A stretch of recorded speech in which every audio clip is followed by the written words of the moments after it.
तो मैंने बेसिकली क्या करा, अपने आप को 3 साल में इतना ग्रूम कर लिया जो शायद किसी ने अपने आप को 10 साल में करा था। और इसका तरीका क्या था, पॉडकास्ट सुनी, लोगों को सुना, यूट्यूब पे वीडियोस देखी, दूसरी कंपनियों में जाके लोगों से मिला, उनको बोला अपने कल्चर की चीजें बताएं, जो चीज जिस दिन सीखी उस दिन इम्प्लीमेंट कर दी और जो मॉडल मैंने बनाया है वो तैयार हो गया। आपके पूरे जो नीचे पूरा सिस्टम जो 300 का चल रहा है, 350 का चल रहा है, तो उनके अंदर अब इस्लामिक कल्चर या इस्लामिक थॉट को कैसे प्रोसेस कराते हैं, उसको ट्रांसफर कैसे करते हैं? हमें अपनी कंपनी का ना रेवेन्यू खुद क्रिएट नहीं करना, हम चाह रहे हैं ऐसा बंदा आ जाए जो कंपनी में रेवेन्यू लेकर आए। एक बार याद रखिएगा, कंपनी का सीईओ ना पहले दिन जब कंपनी शुरू करता है और अपने मरते दम तक रेवेन्यू उसने लेकर आना है। तो आपको क्या बेसिक वजूहात लगती हैं कि कंपनी जो फेल्ड हो रही है या ग्रोथ नहीं कर पाती, वहीं के वहीं सस्टेन पे रहता है, तो फेल्ड होने की अगर बेसिक वजह पूछी जाए तो क्या है? कल्चर को जो क्रिएट करना है ना, वो कल्चर आगे रिफ्लेक्ट करता है, क्योंकि वो कल्चर ही होता है जो बच्चे को ना रोकता है कि किसी और जगह नहीं जाना। यार ये वाला माहौल मुझे कहाँ मिलेगा। जैसे भी हमने बात की कि अगर 1 महीने काम नहीं आया तो आपका तो सारा सेविंग गई, तो कैसे माइंडसेट को सेट करे, कैसे लेवल पर हायरार्की लेके जाए उसको अपनी। और जो अचीवमेंट कर रहे हैं उसमें आप सर्टिफिकेट भी दे दो, और जो बच्चा नहीं भी पूरा कर पा रहा टारगेट्स और चीजें मगर आपको लगता है बहुत मेहनत कर रहा है, तो उसके लिए आप क्या करें, एक सिंपल सी स्ट्रेटेजी का एप्रिसिएशन लेटर दे दें कि we do admire your hard work. अस्सलाम वालेकुम दोस्तों, उम्मीद है आप सब लोग खैरियत होंगे। Welcome back to my YouTube channel again with Tahseen. मैं आपका होस्ट तहसीन इस्लाम। आज के जो हमारे गेस्ट है मोहम्मद अतीब हिलाल हैं। आज मैं इनसे क्या डिस्कस करने जा रहा हूँ, 350 से ज़्यादा एम्प्लॉई इनके पास हैं। ग्रोथ माइंडसेट के ऊपर मैं बात करने जा रहा हूँ। सीईओ हैं ऑफ ह्यूमन टेक के, 300+ एम्प्लॉयज़ हैं इनके पास। डिज़ाइनिंग की सर्विसेज दे रहे हैं और डेवलपमेंट की सर्विसेज दे रहे हैं। ये इतने सारे एम्प्लॉय को कैसे हैंडल कर रहे हैं और कौन से इनके कस्टमर है, और अपने एम्प्लॉय को रिटेन करने के लिए क्या क्या सर्विसेज या उनको क्या क्या चीज़ें प्रोवाइड करते हैं, गाड़ी देते हैं, घर देते हैं या नहीं देते, ये सारी चीज़ें मैं इनसे डिस्कस करने वाला हूँ। और कैसे रिटेन करते हैं अपने 300 एम्प्लॉय को। यह बात आपको भी पता होगा, अगर आप सीईओ हैं या आपकी कंपनी चल रही है तो 5 से 10 एम्प्लॉय होते हैं, उसके बाद हमें रिटेन करने में थोड़ी सी मुश्किल आती है। तो हम ये इनसे सीखेंगे कि अगर आपको 300 के एम्प्लॉय को हैंडल करना है तो क्या क्या स्ट्रेटजी अपनानी चाहिए। चले आइए इनसे मिलते हैं। अस्सलाम वालेकुम अतीब, कैसे हो? अल्हम्दुलिल्लाह, आप बताएं कैसे हैं आप? बहुत बहुत शुक्रिया पहले तो आपका आने का। जज़ाकल्लाह। अच्छा, सवाल जो सबसे पहले मेरे दिलों में था ना, क्योंकि एम्प्लॉय हैंडलिंग जो है ना, इट्स अ डिफ़िकल्ट टास्क, क्योंकि कभी एक आगे होता है, कभी दूसरा चला जाता है, कभी एक का रिजिग्नेशन आ रहा है तो दूसरा जा रहा है, एक हायर नहीं करके निकलते हैं। तो मैनेज कैसे करते हैं? एक तो फाइनेंस, क्योंकि 300 350 लोग हम फाइनेंस अगर मैं हिसाब लगाऊँ एवरेज तो अच्छे खासे मिलियंस पे चला जाएगा। तो how do you manage the employ 350 लोगों का, प्लस उनके फाइनेंस, उनकी छुट्टियाँ, उनकी सारी चीज़ें, उनका आना जाना, वो कैसे मैनेज कर रहे हो? तो हमारे ना, हम लोग समझते हैं कि मैनेजमेंट किसी एक का काम है, किसी एक का काम नहीं है। मैनेजमेंट जो है वो बेसिकली पूरी एक हायरार्की है जो अपने अपने लोगों को ना मैनेज कर रही होती है, तो ऊपर तक मसले कम आते हैं। जैसे कि 4 लोग हैं, वो अपनी सीट पे काम कर रहे हैं, उन 4 को सुपरवाइज़ करने के लिए एक टीम लीड होना ज़रूरी है। टीम लीड, अगर 2 टीम लीड 8 बंदे चला रहे हैं तो उन 2 टीम लीड को चलाने के लिए एक मैनेजर होना ज़रूरी है। इस तरह से हर रूम की अपनी अपनी एक मैनेजमेंट होती है, और हर रूम का मैनेजर या हर डिपार्टमेंट का मैनेजर किसी एक सुपरवाइज़र को, फ्लोर सुपरवाइज़र को, किसी को रिपोर्ट करे। हमारे यहाँ क्या कल्चर है कि पैसे बचाने के लिए कंपनीज क्या करती हैं कि बजाय इसके कि हायरार्की सेट करें, वो कहती हैं बस एक ही फ्लोर है, कोई हायरार्की नहीं है, सब बैठो, सब सेम एक लेवल की तनख्वाह में काम करो। 10-15 हज़ार ऊपर देके किसी को सुपरवाइजर नहीं बनाया जाता, कल्चर नहीं है, बिल्कुल ही कल्चर नहीं है। तो सारा मसला जो है ना वो है माइंडसेट का, कि अगर आप ग्रोथ ओरिएंटेड हैं, आपका टारगेट है कि आपको अपनी कंपनी को एक्सपेंड करना है, तो ऑटोमेटिकली आप अपनी कंपनी को जो शेप करना शुरू करेंगे ना, इस तरह करना शुरू करेंगे। अब सवाल आता है, आपने करा फाइनेंशियल मैनेजमेंट किस तरह कर रहे हैं। देखिए, फाइनेंशियल मैनेजमेंट ना, इसका ना ईमान से बड़ा ताल्लुक है। तो बहुत सारी कंपनीज हैं, कोई बैकअप्स क्रिएट नहीं करती, बैकअप्स के बगैर ही मैं कहता हूँ 70-80% काम कर रही होती हैं, क्योंकि इतना बड़ा, अगर मैं बोलूँ 300 लोगों की तनख्वाह निकालनी है तो वो करोड़ों में जा रही है। आप अगर 1 महीने का प्रॉफिट कैलकुलेट करना शुरू करेंगे और उसको बचाना शुरू करेंगे, आप कितना कर लेंगे? ऐसा तो नहीं है ना आप करोड़ों का ही प्रॉफिट हर महीने कर रहे हैं, ठीक है? सही। तो अब आपने बिलफर्ज एक एस्टिमेशन लगा लेते हैं, यार बिलफर्ज हमने 50 लाख रुपए कमाए। अब 50 लाख रुपए भी अगर आप सेव अप कर लो पूरा, जो कि पॉसिबल नहीं है, मगर आपने कर लिया बिलफर्ज, 5 मिलियन का आपने सेव करा, आप 4 महीने में जाके 2 करोड़ रुपए जमा कर रहे हो, या 6 महीने में जाके 3 करोड़ रुपए जमा कर रहे हो। और अगर आपने सैलरी देनी है महीने के एंड में और आपका कंपनी बिजनेस नहीं कर पाई, तो आपने बेसिकली 6 महीने का रेवेन्यू 1 महीने में गया, डिसॉल्व कर दिया, ठीक है? तो फाइनेंशियल मैनेजमेंट असल में ये है कि आप टारगेट करो कि आपके बिजनेस की ना सस्टेनेबिलिटी हो, मतलब रिकरिंग पेमेंट्स हो। सर्विस सेक्टर का ड्रॉबैक ये है कि आपको हर महीने जीरो से शुरू करना है। इसी तरह सेल्स वाले का भी ऐसे ही है। एक सेल्स की जॉब होती है ना, बिल्कुल जो सेल्स वाले पे प्रेशर होता है ना, वही प्रेशर बिजनेस ओनर पे भी होता है। आपने हर महीने सैलरी डिस्पर्स करनी है, जो प्रॉफिट हुआ वो रोल करना है और वापस जीरो से अपनी कंपनी को स्टार्ट करना है इस महीने के लिए कि इस महीने के एंड तक इतना बिजनेस क्रिएट करना है कि 300 की तनख्वाह जा पाए। वो अपने आप में एक प्रेशर है जो कि किसी भी बंदे को नहीं दिखता। वो कहता है यार इस बंदे की डेजिग्नेशन अच्छी है, इसके पास ये लग्जरीज हैं, मगर ये वाला जो एक प्रेशर है ना, ये इनकम्पेरेबल है। ठीक है, तो ये होना और ये समझना बहुत ज़रूरी है। तो फाइनेंशियल मैनेजमेंट अच्छी करने के लिए सब्सक्रिप्शन बेस और रिटेनर्स मॉडल होना ज़रूरी है कंपनी में। ठीक है, अगर ये हैं सक्सेसफुली तो हो जाएगा। स्टार्टअप्स जो है ना, वो एकदम इस सिस्टम पे नहीं आ सकते। स्टार्टअप्स क्या करते हैं, अपने आप को पहले कहाँ लेकर आते हैं, सर्विस बेस्ड मॉडल पे, और सर्विस बेस से इन्वेस्ट करके लाते हैं कहाँ पे, सब्सक्रिप्शन मॉडल्स पे और बिजनेस मॉडल पे, या रिकरिंग पे ले आएंगे क्लाइंट, एटलीस्ट रिकरिंग तो होनी चाहिए। बिल्कुल, तो ये इसका स्मॉल सा फॉर्मूला है चीज़ों का समझने का। अच्छा, एग्जैक्टली अगर बात करें हम सब्सक्रिप्शन मॉडल की, अगर हम या रिकरिंग क्लाइंट की करें, लेकिन कुछ प्रोजेक्ट्स ऐसे होते हैं, जैसे अज्यूम करते हैं हम अगर ग्राफिक डिज़ाइनिंग का काम करते हैं तो अब उसमें तो हम कोई सब्सक्रिप्शन मॉडल नहीं दे सकते, वो कैसे फिर हम डिज़ाइन करेंगे। या फिर रिकरिंग तो आई थिंक हो जाएगा कि अगर उसका एक अच्छा डिज़ाइन दिया तो वो दूसरा भी ले लेगा, तीसरा भी ले लेगा, बट उसको हम रिकर तो नहीं कर सकते। रिकरिंग कैसे कर सकते हैं? अच्छा, जिन एरियाज़ में रिकरिंग पेमेंट्स आने का तरीका नहीं है ना, उन एरियाज़ में कुछ क्रिएटिविटी डालनी पड़ती है। मैंने क्या करा, मैंने एक एटसी पे स्टोर बनाया, मैंने वहाँ पे अपने कुछ डिज़ाइंस बनाए और वो अपलोड कर दिए। ठीक है, अब वो डिज़ाइन जिसको पसंद आ रहे हैं वो $1 में, $1.5 में, $2 में ख़रीद रहे हैं। सही है, मगर मेरी क्या हो गई, रिकरिंग पेमेंट हो गई। यहाँ समझ रहे हैं? तो देखें, जिन जगहों पे भी अगर आपके पास ऐसी चीज़ नहीं है ना जहाँ से रिकरिंग पैसे आ सकते हैं, सब्सक्रिप्शन के नहीं आ सकते तो रिकरिंग कर लें। हाँ जी बिल्कुल, आप ना अपना एक स्टोर बना लें, वहाँ पे आपका अपना स्टोर हो जहाँ पे आप डिज़ाइंस बने बनाए बेचो, रेडीमेड बेचो। वहाँ पे आप क्यूरी का एक सेशन कर दो, वहाँ पे आके लोग पोस्ट करें किस तरह का काम उनको चाहिए, और उस तरह का आप एक बनाओ तो हो सकता है 10 और बायर्स आ जाए उसको देख के कि कहाँ से लिया। तो ये आप कर सकते हैं, वहाँ पे आप सस्ते में चीज़ें बेचें। मगर क्या होगा, 100 डाउनलोड्स हो गए, आपने अगर $10 की भी चीज़ लगाई तो आपने कितने डॉलर बना लिए, $1000 बना लिए एक डिज़ाइन से। तो ये कुछ तरीके हैं जिसमें आप जिस तरह से हम कर सकते हैं वो तो ठीक है। लेकिन अगर इस तरह का हम बात करते हैं कि माइंडसेट की अगर बात करें, तो मैं भी हायरार्की पे रहना चाहूँगा, क्योंकि अभी हम बिजनेस मॉडल के अंदर घुस गए पहले हायरार्की में। तो वो कैसे स्टार्ट करेगा? मिसाल को अभी सबसे पहले तो वही होता है, वही CEO होता है, वही सेल्स का पर्सन होता है, वही आउटपुट कर होता है नॉर्मली हमारे, क्योंकि फाइनेंस, क्योंकि इतना अच्छा कंट्री नहीं है कि हमारे पास कोई बहुत ज़्यादा फाइनेंस भी अगर बैंक से लेने जाते हैं तो वही 22% चार्ज करता है, जो कि मार्जिन आपकी कंपनी में 25% है, 22% आप बैंक को देंगे तो 3% बचता है।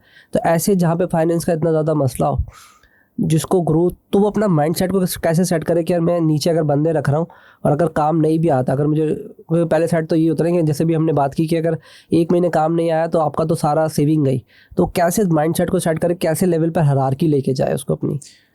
अच्छा, कुछ होते हैं बेसिक रूल्स जो मार्केट से ना समझना बहुत ज़रूरी होते हैं, और कुछ होती है अपनी कह लें क्रिएटिविटी, कि मार्केट का ट्रेंड एक तरफ, मैंने जो सोचा है वो तो मैं करके दिखाऊंगा। सही, ठीक है, ये वाला एक माइंडसेट होता है। तो मुझे एक बंदा है मेरे ऑफिस में, उसने आके मुझे समझाया, कहता है Ateeb how do you hire people. मैं बस वैकेंसी निकाल लेता हूँ और हायर कर लेता हूँ। उसने बोला जनाब इस तरह तो नहीं होता। कहता है if you are hiring one resource that means you have the capital of 3 months at least, उसको तुम अफोर्ड कर सकते हो अगले 3 महीने तक अगर तुम्हारा बिजनेस ना है। मतलब मैं 50,000 की रिसोर्स हायर करने जाता हूँ तो मेरे पास 1.5 लाख का पीछे बैकअप होना चाहिए, ज़रूरी है। अगर मैं 1 लाख की रिसोर्स हायर कर रहा हूँ तो मेरे पास कितना, 3 लाख रुपए का बैकअप होना ज़रूरी है।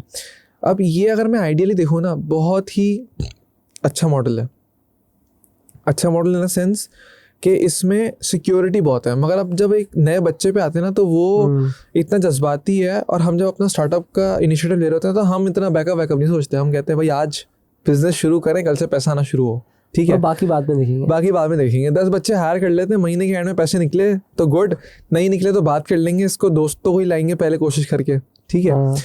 तो आपका जो सवाल था ना मेन, कि किस तरह से हम लोग ये चीज़ मेक श्योर करें कि यार सिक्योरिटी को रखें और क्या करें, क्या सवाल था आपका? एग्जीक्यूशन करें। एग्जीक्यूशन किस तरह से करें इनिशियल मतलब टाइम में? हम एग्जीक्यूशन कैसे करेंगे मिसाल के तौर पे भी, क्योंकि पैसे नहीं होते, खुद ही हम सेल्समैन होते हैं, खुद ही हम काम कर रहे होते हैं, हम ही CEO होते हैं, हम ही डायरेक्टर होते हैं, हम ही तो एम्प्लॉय होते हैं। एक बहुत बड़ा मसला ये है कि हम लोग ना दूसरों पर डिपेंडेंट बहुत हैं।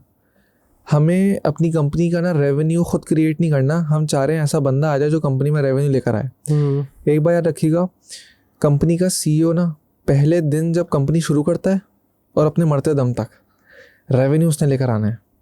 आइदर उसको इनिशिएटिव्स लेने हैं, आइदर उसको मार्केट में जाके अपने आप को मार्केट करना है कि वो PR बेस पे लेकर आए काम, या उसने अपने ताल्लुकात इतने बनाने हैं कि उसके पास काम आए, या उसने अच्छी रिसोर्सेज हायर करके उसको काम सिखा के उनसे रेवेन्यू निकालना है।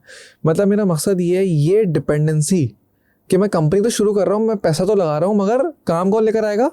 सेल्स का बंदा लेकर। ये कंपनी ज़्यादा अर्सा सर्वाइव नहीं करती, क्योंकि वो सेल्स का बंदा जिस तरह आया है किसी के पास से, ऐसे ही आपके पास से कहीं उठ के चला भी जाएगा। तो आप क्या कंपनी बंद कर देंगे? आपके अपने एक्सपेंसेस को सबको डिजॉल्व करेंगे। तो आप डिपेंडेंट नहीं हो सकते लोगों के ऊपर। You have to be the one man show. सब जा रहे हैं, ठीक है जाओ, मैं आज से अपना काम ये वाला कर लूँगा, कोई बात नहीं। You have to be the one man show. तो इंस्पिरेशन ऊपर से ट्रांसफर होती है नीचे जैसे वो एक दरिया बहता है ना ऊपर से, तो कहते हैं उसके नीचे जितनी भी गंदगी होगी वो सारी धुल जाएगी ऑटोमेटिकली। तो ऊपर से अगर पानी साफ आ रहा है तो नीचे सब साफ रहेगा। तो ऊपर से अगर स्पिरिट आ रहा है, ऊपर से एनर्जी आ रही है, ऊपर से पॉजिटिव वाइब्स आ रही हैं, ऊपर से नई स्ट्रेटेजीज आ रही हैं, तो नीचे वाली सारी चीज़ें क्या रहेंगी? उसी तरह से एक्सेल करती रहेंगी, बढ़ती रहेंगी, अपने आप को ग्रो करती रहेंगी। तो आपके लिए सबसे ज़्यादा ज़रूरी क्या है? पॉजिटिव चीज़ें करते रहना, इनिशिएटिव्स लेते रहना। तो हम लोगों का एक नॉर्मल सा कॉन्सेप्ट है, स्पेशली पाकिस्तानीज़ का, कि हम जब ज़रा सा बिजनेस चलते हैं ना, हमें कंफर्ट जोन में आके बैठते हैं और हम कहते हैं भाई अब तो बहुत काम कर लिया, अब हम सिर्फ काम कर रहा है, बंदा रख लिया काम कर रहा है। देखिए, बंदा रख लिया, आपका काम का लोड कम हो गया है, काम आपका ख़त्म नहीं हुआ है। क्योंकि हर मॉडल देखिए जिद्दत आती रहती है। बहुत सारी हमारे पास कंपनीज़ की मिसालें ऐसी हैं। नोकिया है, वक्त के साथ इवॉल्व नहीं करा, ख़त्म हो गया, ठीक है। बहुत सारी कैमरा की कंपनीज थी जो रील्स बनाती थी, ठीक है, उनको कन्वर्ट हो जाना चाहिए था किस पे? मेमोरी कार्ड्स पे। उन्होंने नहीं करा, वो रील्स ही बना रही थी और एक टाइम पे वो रील्स वाले कैमरास ख़त्म हो गए और वो उन्होंने मेमोरी कार्ड नहीं बनाया, मेमोरी कार्ड की नई कंपनीज आ गई। समझ रहे हैं? तो ये बात समझना बहुत ज़रूरी है। आपको वक्त के साथ इवॉल्व करना है। जो आपका मॉडल अभी सक्सेसफुल है ना, वो शायद अगले 6 महीने बाद सक्सेसफुल ना हो। और अगर सक्सेसफुल ज़रूरी नहीं है कि भाई वो ख़त्म ही हो जाए, सक्सेसफुल ना भी हो तो उसके अंदर जो है ना वो लोग ज़्यादा आ जाएंगे, मार्केट कंपेटिटिव हो जाएगी। तो पुराना बंदा का ना सर्वाइवल अच्छा होता है, वो मार्केट में अपने कदम जमा चुका होता है, वो मार्केट में अपने लिंक्स बना चुका होता है, उसको ग्रो करना आ रहा होता है। तो ये चीज़ क्रिएट करनी है आप लोगों ने। लेकिन क्या सबसे पहले इनिशिएटिव कहाँ से स्टार्ट करें? वो तो ठीक है, लेकिन खौफ भी तो रहता है कि 300 बंदों की सैलरी देनी है, 350 बंदों की सैलरी देनी है। और हायरार्की बनाने में जो दूसरा बड़ा चैलेंज मुझे लगा इस वक्त करंटली, वो ये है कि आपको लीडरशिप का बंदा अगर आपने सेलेक्ट करा राइट पर्सन पे, तो वो भी तो आपको डिच कर सकता है। आपने तो लीडरशिप पे रखा, बिकॉज मैंने कई ऑर्गेनाइजेशंस अभी देखे हैं रिसेंटली भी, जिन्होंने लीडरशिप में एक बंदा हायर तो कर लिया, उनको लगा ठीक, पर वो अगर लीडरशिप एक डिपार्टमेंट की बात करें, अगर वो नहीं ठीक था तो पूरी कंपनी को लॉसेस भरने पड़ते हैं, और वो लॉसेस जितने होते हैं वो अनबेरेबल होते हैं। देखिए, इसको मैं इस तरह से स्टार्ट करूँगा, इसका जवाब एंटरप्रेन्योरशिप है क्या? To work in limited resources, ठीक है। मेरे ऑफिस में बिजली नहीं आ रही, मुझे अपना बिजनेस उस बिजली की फरहमी के मुताबिक ही चलाना है, सही है। मेरे ऑफिस में अच्छी रिसोर्स नहीं आ रही, तो जो रिसोर्स अवेलेबल है उसके थ्रू ही बिजनेस चलाना है, ठीक है। मेरे पास जो डिज़ाइनर्स अवेलेबल हैं वो उस लेवल का डिज़ाइन नहीं बना पा रहे, तो मुझे खड़े होके उस डिज़ाइन को अच्छा बनवाना पड़ रहा है, तो उस स्केल पे लाना पड़ रहा है। समझ रहे हैं? तो देखिए, जो भी रिसोर्सेज हैं, entrepreneurship is all about managing the resources rightly, ठीक है। रोने वाले लोग हज़ारों हैं, हर कोई बैठा हुआ रो रहा है। हमारे मुल्क में ना असल में रिसोर्सेज नहीं है, हमारे मुल्क में असल में इन्वेस्टमेंट नहीं मिलती है, हमारे मुल्क में गवर्नमेंट सपोर्ट नहीं करती है, हमारे मुल्क में जो है ना वो बिजली नहीं है। अब मुझे भी ये प्रॉब्लम फेस करनी पड़ती है। एक दिन अगर बिजली ना आए तो मेरे ऑफिस में 30 से 40 हज़ार रुपये का डीजल लग जाता है एक दिन के अंदर जी, क्योंकि 300 बंदों की कंजप्शन है, AC है, सारी चीज़ें हैं, ठीक है। तो मैं क्या करूँ, मैं क्या ऑफिस बंद कर दूँ? ये तो हल नहीं है ना। तो बैकअप में UPS लगाए। अच्छा भाई, UPS लगाने के पैसे नहीं है, क्या करूँ? क्योंकि 50 लाख के यूपीएस लग रहे हैं इतनी बड़ी जगह के लिए, तो और वो भी आधे घंटे 1 घंटे का बैकअप दे सकते हैं। तो कोई बात नहीं, उनसे बात करी, तुम 50 लाख नहीं तुम 55 लाख ले लेना, मगर मुझे 11-11 लाख करके 5 महीने में डिवाइड कर दो, ठीक है। लगवा लिए। समझ रहे हैं? तो बेसिकली एंटरप्रेन्योर का काम है अपने रास्ते निकालना, अपने चीज़ों को ना अलाइन करना है। अब यूपीएस से मसला हल नहीं हो रहा, जनरेटर तो लेना, जनरेटर खरीदने के पैसे नहीं है, 1 करोड़ रुपए का है, कोई बात नहीं, 1 लाख रुपए रेंट पे मिल जाता है महीने पे, फिलहाल काम तो चलाओ जब तक खरीद नहीं सकते। सही है। तो ना अब रिसोर्स तैयार करी, अच्छी करी, कहीं और चली गई, अब आपको पता चली जाएगी। तो rather than crying over the spilled milk, आप क्या करो, उसका ऑल्टरनेट सोचो। अब एचआर का काम होता है कि वो ना एक ऐसा मॉडल क्रिएट करे, एक ऐसा सिस्टम बनाए कि आपको अपने ना नंबर्स पता हो। मेरी सेल्स की टीम है 140 लोगों की, 130 लोगों की। अब मैं मुझे अपना पता है कि यार हर महीने 10 बच्चा कट जाता है, मतलब कन्विंस हो जाता है, कोई और उसको बड़ी ऑफर देके काट लेता है कि यार ये ह्यूमन टेक का बंदा है, इसको ह्यूमन टेक में सेल्स करना आती है, ये वहाँ का मॉडल मेरे पास रेप्लिकेट कर देगा। तो मुझे पता है मेरा एवरेज क्या है 10 बच्चों के जाने का, और 5 बच्चों को हम निकाल देंगे क्योंकि वो चल नहीं पाएगा। मुझे तो अपना 130 बच्चे का मतलब पूरा रखना है फ्लोर। तो मेरा एचआर क्या काम करेगा, 5 बच्चा निकल रहा है अंडर परफॉर्मेंस की वजह से, 10 बच्चा ऑफर दूसरी एक्सेप्ट करके जा रहा है, ठीक है। तो 15 बच्चे एटलीस्ट मेरे पास हर महीने ऑन बोर्ड हों। तो एचआर उस ट्रेनिंग मॉडल पे काम कर रहा है, समझिएगा। 15 बच्चा का ऑन एवरेज जा रहा है, अगर मैं कहता हूँ 130 बच्चा है, 130 में से अगर 15 से 20 बच्चा चला भी गया तो 110 तो है। तो 110 क्या करेगा, अगले आने वाले 15 बच्चों को फिर ट्रेन कर देगा। इजी है मॉडल या नहीं है? आसान है। मगर अब हम क्या करते हैं, हम एचआर के ऊपर पैसा नहीं लगाएंगे, हम जो है रिक्रूटमेंट की स्ट्रेटजीज नहीं बनाएंगे। हम क्या करेंगे, हम उन 15 को रोकने के लिए 50-50 हज़ार रुपये उनको ऊपर दे देंगे, और फिर 110 भी आके डिमांड करना शुरू हो जाएगा कि यार ये तो ब्राइब वाली सिचुएशन क्रिएट हो जाती है। तो क्या करो, ओपन टू वर्क लगाओ और यहाँ पे आके मैं पैसे बढ़वा लूँ। मेरी कंपनी में कोई रिजाइन कहता है, मैं कहता हूँ अस्सलाम वालेकुम, कोई बात नहीं, आपको और मेरा वक्त बहुत अच्छा रहा, सही ना, बहुत मज़ा आया काम करने में, आपको अच्छी अपॉर्चुनिटी मिल रही है, आप जाएँ। कोई बच्चा काबिल होता है, आगे बढ़ने वाला होता है, मैं उसको कहता हूँ बेटा सब्र करो, तुम्हारा वक्त आएगा, अपने वक्त पे आएगा। क्योंकि हमें पता है ना, हमने एक बच्चे को 0 से ट्रेन करके एक जगह पहुँचाया है, उसके अंदर क्या कमी है हमें पता है, कब वो कमी वो पूरी कर लेगा। बच्चों का ना माइंडसेट कंपनीज़ में ये डेवलप करना है कि देखो तुम्हारे अंदर कुछ ना कुछ कमी है, जिस वक्त तुम उस कमी को ओवरकम कर लोगे तुम्हारा प्रमोशन हो जाएगा, तुम्हारा इंक्रीमेंट हो जाएगा। अगर हम कल्चर ये डेवलप करेंगे कि बच्चा आके बोलेगा मैं रिज़ाइन कर रहा हूँ और आप पैसे बढ़ा दोगे, तो कोई फ़ायदा नहीं है। तो कंपनी को अपने उस लेवल पर रखें कि पीछे 100 बच्चा ज्वाइन करने के लिए अभी तक बैठा हुआ हो, हर वक्त बैठा हुआ हो। अब हमारे पास यही होता है, अब 130 लोगों में से 20 बंदा या 110 लोग उसको ट्रेन करने के लिए हैं, तो सबको पता है इनको कोई फ़र्क नहीं पड़ता 10-15 बंदा उठ के भी चला जाए, कितनों को कन्विंस कर लेगा, पूरे 100 के फ्लोर को कन्विंस कर लेगा कोई बंदा के उठ के चलो। हमने भी बहुत मेहनत की है, हमने भी साथ दिया है, हमने भी कल्चर डेवलप करा है, एक बॉन्डिंग है, एक एसोसिएशन है। हमारे बुरे वक्त में हमारा पूरा एम्प्लॉय खड़ा रहा है कि नहीं, इस मुश्किल वक्त में हम कंपनी को सर्वाइव करवाएंगे। तो जिस तरह से वो हमारे लिए खड़ा रहा है, इस तरह हम भी कोशिश करते हैं खड़े रहें। तो वो बॉन्डिंग कोई डिस्ट्रॉय नहीं कर सकता। एक कॉन्फ्रेंस में ना एक बंदे ने मुझसे बड़ी अच्छी बात करी। मैंने बोला कि यार कंपनी में, क्योंकि मैं ऑलरेडी रिटेंशन पे बहुत काम करता हूँ, तो मैं अगर मैं किस तरह से बच्चों को अपने पास रिटेन करूँ। तो उन्होंने बोला आपकी कंपनी में कितने ऐसे लोग हैं जो आपसे ज़्यादा तनख्वाह पे हैं? ठीक है, जवाब मिल गया आपको। हम लोग कहते हैं जी CEO सबसे ज़्यादा तनख्वाह पे है, ठीक है। तो अब मेरी अपनी कंपनी में बहुत सारी ऐसी रिसोर्सेज हैं जो मुझसे ज़्यादा कमाती हैं, ठीक है। तो वो क्या है, ओनरशिप मॉडल क्रिएट हो रहा है ना। अब मेरी कंपनी में मैं ही सबसे ज़्यादा कमा रहा हूँ, तो अल्टीमेटली लोग मेरी जितनी ओनरशिप क्यों लेंगे? मैं कोई मुझसे ज़्यादा कमाता है तो ओनरशिप लेगा ना, सही है। तो नो डाउट कंपनी की प्रॉफिटेबिलिटी इज समथिंग एल्स, और मैं जो उसमें से सैलरी पिक कर रहा हूँ समथिंग एल्स। तो हम लोगों ने एक बेंचमार्क बनाया हुआ था, जो CEO की सैलरी है ना, उससे ज़्यादा कंपनी के प्रॉफिट में से कोई नहीं निकाल सकता। नहीं, ये हमारा माइंडसेट है, ये पाकिस्तानी का माइंडसेट है। मगर अगर हम सक्सेसफुल कंपनीज की तरफ जाएं तो ये माइंडसेट नहीं है। आप लोगों ने बेसिकली अपनी कंपनी में कल्चर ऐसा क्रिएट करना है ओनरशिप वाला, कि मेरी नहीं तुम लोगों की कंपनी है, ये सबकी कंपनी है, मुझसे ज़्यादा तुम लोग ऊपर जा सकते हो, मुझसे ज़्यादा सैलरी पे भी जा सकते हो, ठीक है। तो ये वाली चीज़, कमीशन स्ट्रक्चर इतने स्ट्रांग होने चाहिए कि अगर कोई बच्चा ज़्यादा मेहनत कर रहा है तो वो 5 लाख 10 लाख भी उठा के ले जाए। बेशक CEO जो है ना वो 1 लाख उठा रहा हो या 5 लाख उठा रहा हो या 8 लाख उठा रहा हो, वो 10 लाख उठा के ले जाए अपनी मेहनत पे। कल्चर हो, सिस्टम हो एक, ठीक है।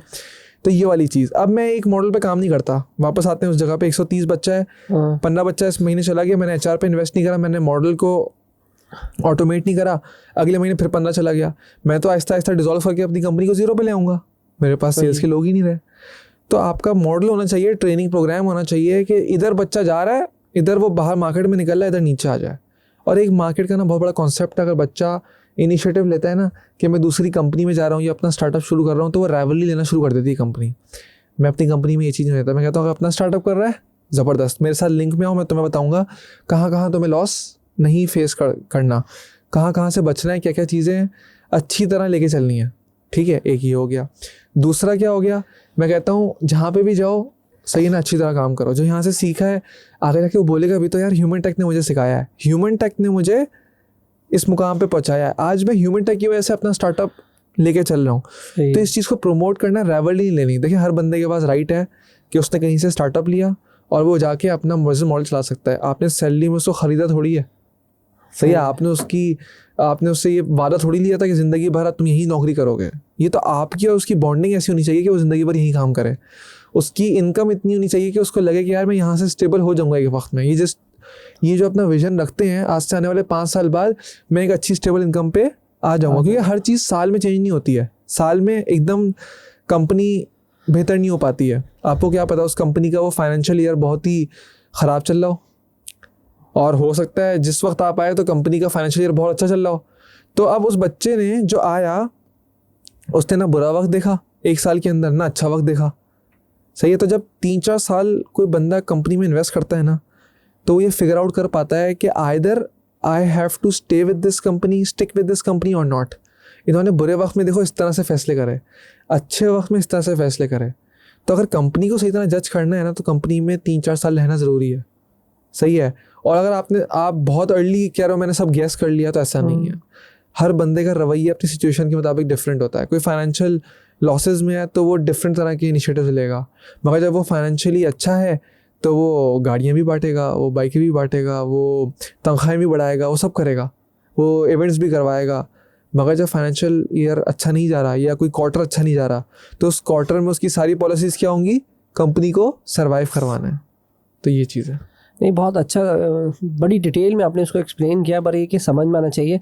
और हमारा जो माइंडसेट का जो प्रॉब्लम है ना, वो यही है कि हम कोशिश करते हैं कि इस पर इन्वेस्टमेंट हो गई तो हम उसको जाने ना दें, उसकी प्राइस बढ़ा दें। एक तो सबसे आसान शायद मुझे नहीं लगा, बहुत मुश्किल भी लगा, आसान भी लगा, मुश्किल भी लगा, मिक्स कह सकते हैं इसको, कि अगर आपने हायरार्की या HR को सिस्टम डेवलप किया हुआ है तो इट्स अ गुड थिंग। पर हमारे यहाँ तो भी जो नॉर्मली देखा जाएगा तो हमारे यहाँ तो अगर एक सेल्स डिपार्टमेंट की बात की, लेकिन अगर हम डिज़ाइनर डिपार्टमेंट की बात करें, अदर डिपार्टमेंट की, जैसे अगर अकाउंट्स डिपार्टमेंट की बात करें, वहाँ तो होती 2-3 है, वहाँ तो आप इतना ज़्यादा नहीं चेंज ओवर कर सकते हो। तो वहाँ क्या स्ट्रेटजी आप रखते हैं, हाई पे स्केल करते हैं, यानी कि जो मार्केट में एक पे चल रहा है, जैसे अगर हम एवरेज बात करें तो 40,000, तो क्या आप उसको, जैसे अगर अकाउंट्स डिपार्टमेंट में है, वहाँ तो आप नहीं होगा ना कि बंदे आते रहे और जाते रहे, वहाँ तो 2 ही बंदे होंगे, ज़्यादा 3 बंदे होंगे। तो वहाँ पर क्या स्ट्रेटजी फिर यूज़ करते हैं आप? रिटेंशन की। अच्छा, देखिए एम्प्लॉई ना अप्रिसिएशन मांगता है, बेचारा बहुत मेहनत करता है और वो ना दिन रात लगाता है कंपनी की बेहतरी के लिए। तो अगर राइट तरीके से कंपनी में अप्रिसिएशन हो रही हो ना, तो बच्चे को सैलरी का टेंशन नहीं होती, ठीक है। बहुत सारा बच्चा मैंने इसलिए जाता हुआ देखा है कि मुझे सर्टिफिकेट नहीं मिला आज तक, मैं इसलिए रिज़ाइन दे रहा हूँ। सारी बात समझ। और ये बहुत सारी कंपनियों ने मुझे आके मसले कोट करें। तो देखें, कंपनी में अप्रिसिएशन का कोई प्रॉपर क्राइटेरिया होना चाहिए। हम लोगों ने क्या करा हुआ है, एक मॉडल हमने इंटीग्रेट करा हुआ है अपने ऑफिस में। हमारे यहाँ HDMI चलती हैं अकाउंट से, और वो जाती हैं पूरे सेल्स के फ्लोर पे, और फ्लोर में जितने भी रूम्स हैं, 5 डिपार्टमेंट्स हैं, 6 डिपार्टमेंट्स हैं सेल्स के, सबके पास चलती है। और उधर ना ग्राफ्स लगे हुए हैं, ठीक है, इंटरनल हमने बनाए हुए हैं। होता क्या है, एक बच्चे ने सेल्स करी, उसकी सेल्स आई, वो अकाउंट्स में अपडेट हुई, ग्राफ उसका ऊपर हो गया, सही है, ठीक है। अब दूसरे बच्चे को क्या हो रहा है कि मेरा ग्राफ 0 पे है, उसका ग्राफ ऑटोमेटिकली क्या है, ऊपर है। जिसने टारगेट अपना हिट कर लिया, फॉर एग्जांपल मैं टारगेट अलॉट किया हुआ है $5,000, $10,000, या आप मिनिमम ले आए $500 टारगेट अलॉट किया हुआ है, उसने $500 पूरा कर लिया, तो स्क्रीन में ग्राफ जिस तरह से चल रहे हैं सबके, उसमें ही ग्राफ में एक स्क्रीन आएगी, congratulations, you have, for example Tahseen have accomplished his target, ठीक है ना, या he has achieved his target for the month, congratulations, celebration, कुछ भी उस पर एक अच्छा सा आपने पोज बना दिया, वो अब वो भी प्ले हो रहा है। अब वो प्ले उसको पता है मेरे कमरे में नहीं, हर कमरे में हो रहा है, क्योंकि हम लोगों ने अगर है सारी टीम्स में एक फ्रेंडली कंपटीशन है, टीम लीड का भी ग्राफ है, मैनेजर्स का भी ग्राफ है, तो ऑटोमेटिकली हुआ क्या, एक फ्रेंडली कंपटीशन भी क्रिएट हो गया और सबको सारा फ्लोर आपस में लिंक भी आ गया। ऐसा नहीं है कि उस कमरे में क्या हो रहा है कुछ पता ही नहीं है, सबको अपनी स्क्रीन देख के पता चल जाता है किस कमरे में कौन अच्छा जा रहा है, कौन अच्छी सेल कर रहा है, कौन नहीं कर रहा, ठीक है। इसी तरह हमने डेवलपमेंट भी ये चीज़ रेप्लिकेट करी। डेवलपमेंट में हमारे पास किसने कितने डिज़ाइन इस महीने बनाए, किसने कितनी एनिमेशंस बनाई, अब उस मॉडल को ना मैं समझता हूँ थोड़ा सा बेहतर भी करना है कि उसमें क्वालिटी भी हो। फिर हमने उसमें ओवर टाइम भी लगाया कि कोई बच्चे ने बहुत ज़्यादा टास्क निकाले मगर इसने ओवर टाइम कितना करा है, कि पता हो ना उसकी वैल्यू क्या है उस बच्चे की। फिर अगर उसकी टीम ने, उस बच्चे ने अपने टारगेट्स पूरे करे, उसको उनको भी अलॉट कर दिए टास्क कि 20 डिज़ाइंस बनाने हैं या 50 डिज़ाइन बनाने, इस पे बोनस है, 60 पे बोनस है, तो उसको बोनस उसने मार लिया, तो उसको उस पर भी अप्रिशिएट कर रहे हैं, ठीक है। तो उससे क्या हो रहा है, एक ऑटोमेटिकली ऑन स्क्रीन पूरे ऑफिस में सबको पता है कि मैं क्या हो रहा हूँ, एडमायर हो रहा हूँ, ठीक है, मुझे जो है अप्रिसिएशन मिल रही है। इस तरह से क्या होता है कि बच्चा कहीं जाता नहीं है, और जो अचीवमेंट कर रहे हैं उसमें आप सर्टिफिकेट भी दे दो, और जो बच्चा नहीं भी पूरा कर पा रहा टारगेट्स और चीज़ें मगर आपको लगता है बहुत मेहनत कर रहा है, तो उसके लिए आप क्या करें, एक सिंपल सी स्ट्रेटेजी का एप्रिसिएशन लेटर देते हैं कि we do admire your hard work. तो देखिए लेटर निकालने में कुछ नहीं जा रहा, मगर एम्प्लॉय को ही होता है यार मुझे एटलीस्ट कुछ तो समझा जाता है, मैं मेहनत कर रहा हूँ तो मुझे मेरी तस्वीर या मेरा नाम स्क्रीन्स पे प्ले तो होता है हर जगह। तो ये कल्चर डेवलप करना बहुत ज़रूरी है। कल्चर को डेवलप करने के लिए ऐसा तो नहीं होगा ना कि एक ही दिन में आपके पास है, ये तो कल्चर आप बात करें जिसमें 100 लोग हैं, लेकिन अगर बहुत छोटी ऑर्गेनाइजेशन है, 3 बंदों की, 5 बंदों की या 10 बंदों की, हमारे यहाँ मैक्सिमम होता है 50 का थ्रेश होल्ड। मैं कहता हूँ कि बस जो मैंने प्लस माइनस देखा है 7 है 10 के अंदर, या फिर मैक्सिमम जाता है तो 50, इसके ऊपर तो बहुत ही कम। तो इस इतनी छोटी ऑर्गेनाइजेशन के अंदर जो जहाँ इतने सारे डिपार्टमेंट्स हैं, तो कल्चर को, या फिर एक जर्नल भी बता सकते हैं कि कल्चर कैसे डेवलप किया जा सकता है। अच्छा देखिए, कल्चर सीईओ का एक बहुत बड़ा पार्ट होता है कल्चर को क्रिएट करना। एक बच्चे ने टारगेट पूरा करा हमारे सेल्स के फ्लोर पे या डेवलपमेंट के फ्लोर पे, और पूरे फ्लोर उसके लिए तालियां बजाता है, सही है, और दूसरा कमरा भी उसके लिए तालियां बजा रहा है, सही है, तो एक सेंस ऑफ क्या आ रही है, ओनरशिप आ रही है कंपनी में। कल्चर को जो क्रिएट करना है ना, वो कल्चर आगे रिफ्लेक्ट करता है, क्योंकि वो कल्चर ही होता है जो बच्चे को ना रोकता है कि किसी और जगह नहीं जाना। यार ये वाला माहौल मुझे कहाँ मिलेगा, मुझे इस तरह से अप्रिसिएशन कहाँ मिलेगी, मेरे टीम लीड और मेरे मैनेजर्स मुझे आके सिखा रहे हैं ज़ीरो से। मैं इस कंपनी में आया था, मुझे कुछ नहीं आता था, तो मैं इधर से सीखना शुरू हुआ, मुझे हर बात पे अप्रिशिएट किया, एडमायर किया, मुझे आज यहाँ तक लाए, ठीक है। देखिए 90% बच्चा जो बिगड़ता है ना, वो बिगड़ता है जब उसकी गलती ठीक करवाते हैं। कोई भी बच्चा इस बात के लिए रेडी नहीं होता कि मैं गलत हूँ, और बच्चा नहीं, मैं कहूँगा उसमें टीम लीड्स भी शामिल हैं, मैनेजर्स भी शामिल हैं, उसमें कोई भी बंदा शामिल है। कामयाब वो आदमी है जो कहता है मेरी गलती है। आप यकीन करें, मेरे पास कोई कंपनी में आके मुझे बोलते हैं ना, ती भी ये कर रहे हो, ये तो गलत कर रहे हो, मैं कहता हूँ ठीक है मैं कर रहा हूँ गलत, आप मुझे बताएं मैं इसको ठीक किस तरह करूँ। तो जो एक अपने अंदर एक सेंस लाना है ना इम्प्रूवमेंट का, सीखने का, यार मैं गलत कर सकता हूँ, ये वाली सोच होना बहुत ज़रूरी है, वरना आप सीख नहीं सकते, इवॉल्व नहीं हो सकते, अपने आप को बेहतर नहीं कर सकते। बच्चा ज़्यादातर जो मैंने आपको बोला एम्प्लॉय कब भी करता है, उसको सिखाने जाते हैं, तो सिखाने का मतलब ये थोड़ी होता है कि तुम गलत कर रहे हो। सिखाने का मकसद ये होता है कि अब तुम अपनी इस सीढ़ी पे आ जाओ तो हम तुम्हें प्रमोट करें, तुम अगर ये वाली क्वालिटीज़ अपने अंदर अडॉप्ट कर लो तो हम तुम्हारा इंक्रीमेंट कर दें। तो कंपनीज क्या करती हैं, कंपनीज बेसिकली उस बच्चे को हाईलाइट करवाने के बाद ना हाथ बांध के ऑब्जर्व करती हैं क्या ये इस काबिल है कि इसको अगली जगह पे लाया जाए या नहीं लाया जाए। अगर तो वो अडॉप्ट करता है तो ठीक है, और अगर वो ब्लफ करता है, मतलब सामने से बोला हाँ मैं कर लूँगा, पीछे नहीं कर रहा, तो उसने अपनी पोजीशन खो दी, उसने अपना इंक्रीमेंट खो दिया। तो कल्चर क्रिएट करना है, लोगों को इस्लाह करनी है, सिखाना है, मगर ये चीज़ बहुत ज़रूरी है बताना कि भाई आपने अपनी कंपनी में ग्रोथ माइंडसेट रखना है, ठीक है, और एग्जीक्यूशन स्ट्रांग हो। आज आपने कुछ सीखा ना, वो आज ही आज में इम्प्लीमेंट हो जाए। ये बहुत बड़ा मसला है हमारे यहाँ इंडस्ट्री में कि लोग ना सीखने के लिए तो बहुत हंगरी हैं, सेशंस में जाएंगे, स्टोरियाँ डालेंगे, पॉडकास्ट सुनेंगे, but when it comes to execution बहुत वीक है। हम लोग जो है ना सुन के इम्प्लीमेंट करना नहीं चाहते, और इम्प्लीमेंट करना भी चाहते हैं ना अगर, तो उस दिन नहीं चाहते। तो होता क्या है, दिमाग की कैपेसिटी है, मैं 4 बातें आज याद रख सकता हूँ मगर 5वीं नहीं रख सकता। मगर जब मैं 2 दिन बाद इन 4 बातों को याद करूँगा ना, इसमें से मुझे 2 बातें याद होंगी। तो आपके पास वो 2-3 दिन का टाइम है जिसमें आपने एग्जीक्यूट कर देना है कि यार ये मेरी कंपनी में इम्प्लीमेंट हो जाए। मैंने आज सुना भाई कि कंपनी का कल्चर अगर अच्छा है तो आप ना यार ब्रॉडकास्ट करें ना इस कल्चर को, ये लोगों को दिखाएं सोशल मीडिया पे। तो मैंने फ़ौरन उधर लिखा और मैंने सोशल मीडिया की टीम को मैसेज किया कि यार आप लोग क्या करें, एक डॉक्यूमेंट्री बनाएं हमारे कल्चर की, जिसमें ये ग्राफ्स शो हो रहे हों, स्क्रीन्स पे शो हो रहा हो कि बच्चा किस तरह अच्छा काम कर रहा है। जब बच्चा टारगेट पूरा कर रहा है तो उसकी क्या कहते हैं, उसके लिए तालियां बज रही हैं, उसका अप्रिसिएशन हो रही हैं, ठीक है, और सर्टिफिकेट डिस्ट्रीब्यूट हो रहा है। मतलब जो जो कल्चर है हमारा वो प्रमोट हो ना उस डॉक्यूमेंट्री के जरिए। एक बच्चे ने आइडिया दिया या एक बंदे ने आके मेरे ऑफिस में आइडिया दिया और मैंने वहीं इंप्लीमेंट करके उसको एग्जीक्यूट करवा दिया। अब वो उसकी पाइपलाइन में आ गया।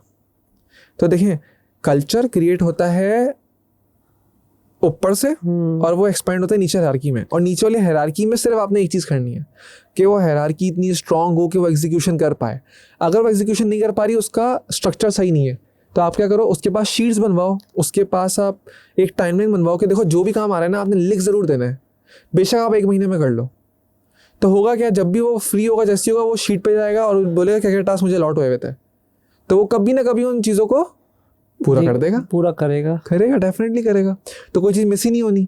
और अगर मिस हो गई तो आप पकड़ सकते हो, मैंने तो बोला था ये काम तुम्हें लगाया था, अलॉट किया था, तो तुम्हारी शीट में होना चाहिए था। मतलब you are not a good manager, तुम तो बात लिख तक नहीं पा रहे हो अपने काम, तो मैं तुम पे क्लाइंट कैसे ट्रस्ट करूं? सही तुम है। तो क्लाइंटों का काम देख रहे हो ना, क्लाइंट का काम नहीं है, मेरे ऊपर चार्जबैक्स आएंगे, मुझे जो है वो कोई भी लीगल एक्शन फेस करना पड़ सकता है, मुझे अपना क्लाइंट लूज करना पड़ सकता है। तो ये तो सब चीज़ें मेरे कंपनी के रेवेन्यू को कॉम्प्रोमाइज़ कर रही हूँ। जो चीज़ कंपनी के रेवेन्यू को कॉम्प्रोमाइज़ करती है, कंपनी ऑटोमेटिकली जो है वो डाउनफॉल की तरफ जाना शुरू हो जाती है। तो ऐसे बंदे को तो आप मैनेजमेंट से हटा दोगे, तो हटाना नहीं है, पहले उसकी इस्लाह करनी है। अब देखिए, हमारा इस्लाह करने का तरीका सही नहीं है।